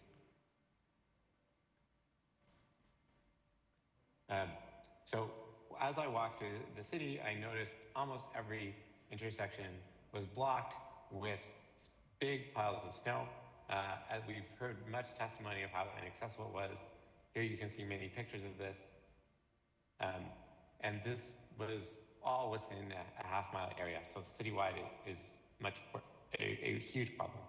I filed several service requests with 311, reporting snow and ice on the sidewalk. On average, it took 9 days for them to respond, and in every single case, they claimed to have found no violation at this location. I found this curious And it turned out that starting on January 27th, there were 19,349 complaints filed for snow and ice and on sidewalk. Of those, 12,000 are closed, which means a third remain open. Of the 12,000 that were closed, 82.6% of the time, sanitation claimed they found no condition at the location. That meant, and only 10% of the time did they issue any sort of violation. And in 81.4% of the time, that sanitation failed to meet its 24-hour service level agreement, which is the amount of time they claim they will respond to this type of report. We can see through the disposition that, again, the overwhelming majority of the time they found nothing, and there are very small numbers of times where they attempt to remove or remediate the condition. Bike lanes continue to be a huge problem. This is supposed to be a two-way protected bike lane on Skirmahorn Street and 3rd Avenue in Brooklyn. This was after it was supposedly cleaned, and only part of it had any snow removed. And this was not just at this one intersection, but it was all along Skirmahorn from 3rd Avenue westbound to Borum Place. The other problem we have is that snow, when it melts, makes very large puddles. And those also make the streets difficult to cross. Here at Atlantic Avenue and 3rd Avenue from a week ago, we see this huge problem. This is a problem with the Department of Transportation. They have pitched the roads incorrectly. The crosswalk should be the high point, and water should drain off of the crosswalk into a storm drain. Instead, water drains into the crosswalk, making this difficult for people to pass. We do not have to invent a new magic system. We can look at what other cities that get more snow and how they handle this properly. And in Montreal, the city is responsible for both the roads and the sidewalks, and they managed to do so successfully. There's a video here, which I will Thank you, Paul. in my written testimony, and an in-depth article covering what they do. Thank you. We'll now go to Christopher Leon Johnson. You may begin.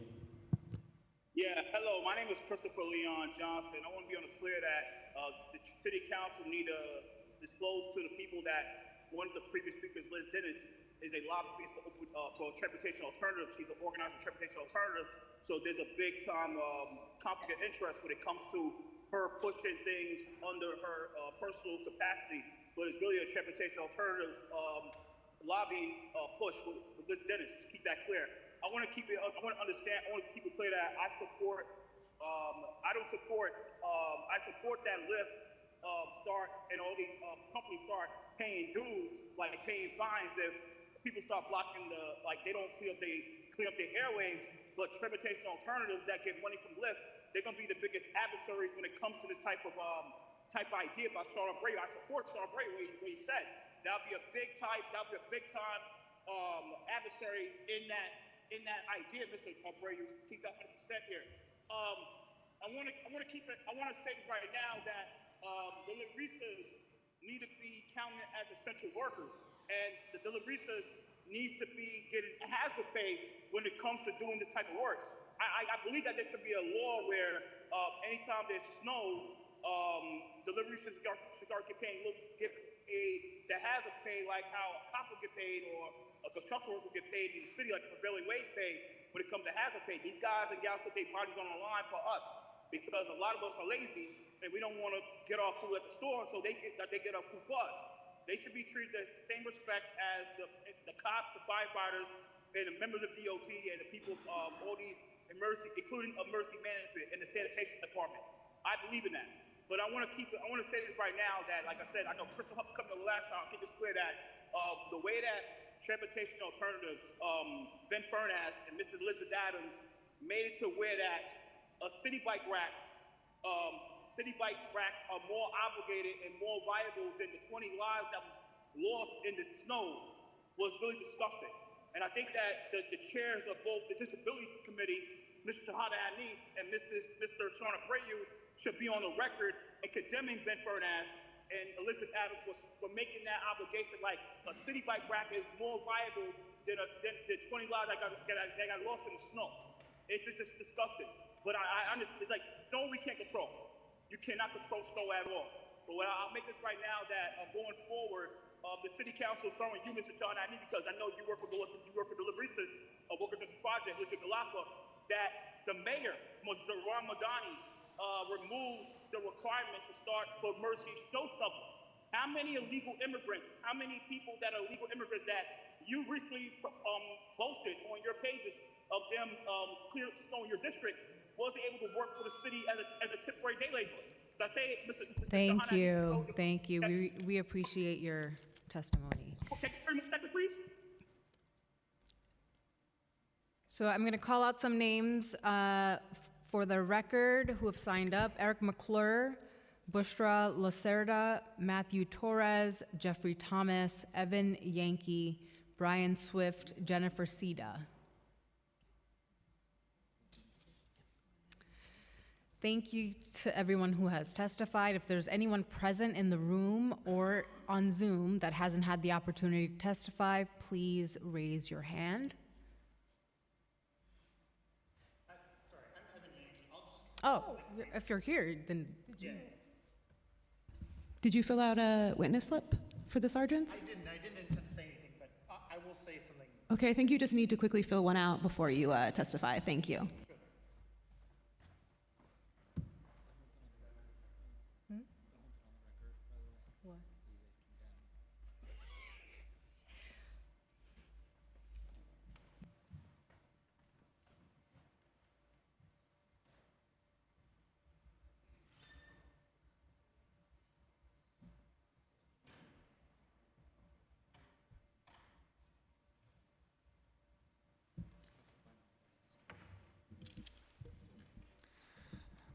Hi, I'm Evan Yankee. I'm Advocacy Director for Brooklyn Center for Independence of the Disabled. My colleague Joe spoke earlier. And I just wanted to use a minute of time to respond. There's some discussion of MOPD earlier, and we appreciated their testimony. Our position is MOPD should have more resources to coordinate this. There are some questions about what happens when people call MOPD with complaints. And I will say MOPD did reach out to our organization and other independent living centers before the storms and said, please reach out to us if people with disabilities are having issues. So MOPD does a lot of work trying to interact with other agencies to get things solved. They were not able to get a lot of things solved through 311. Sometimes when they get complaints, it goes back to us, independent living centers. It's not, we don't get paid to help solve things, but we try to help solve things for people with disabilities. In fact, during the testimony, I got a request from MOPD to help with someone who was having a housing issue. But it is our organization's position that MOPD can do a lot more here if they had more staff, if they had more money, and if they had more ability to interact with all the different agencies. We've talked a lot about jurisdictions today, and there's a lot that can be done across many different agencies. But MOPD has had more of a budget and more staff in the past, and we think that should be true again. That's it. Thank you. Thank you. Thank you for that.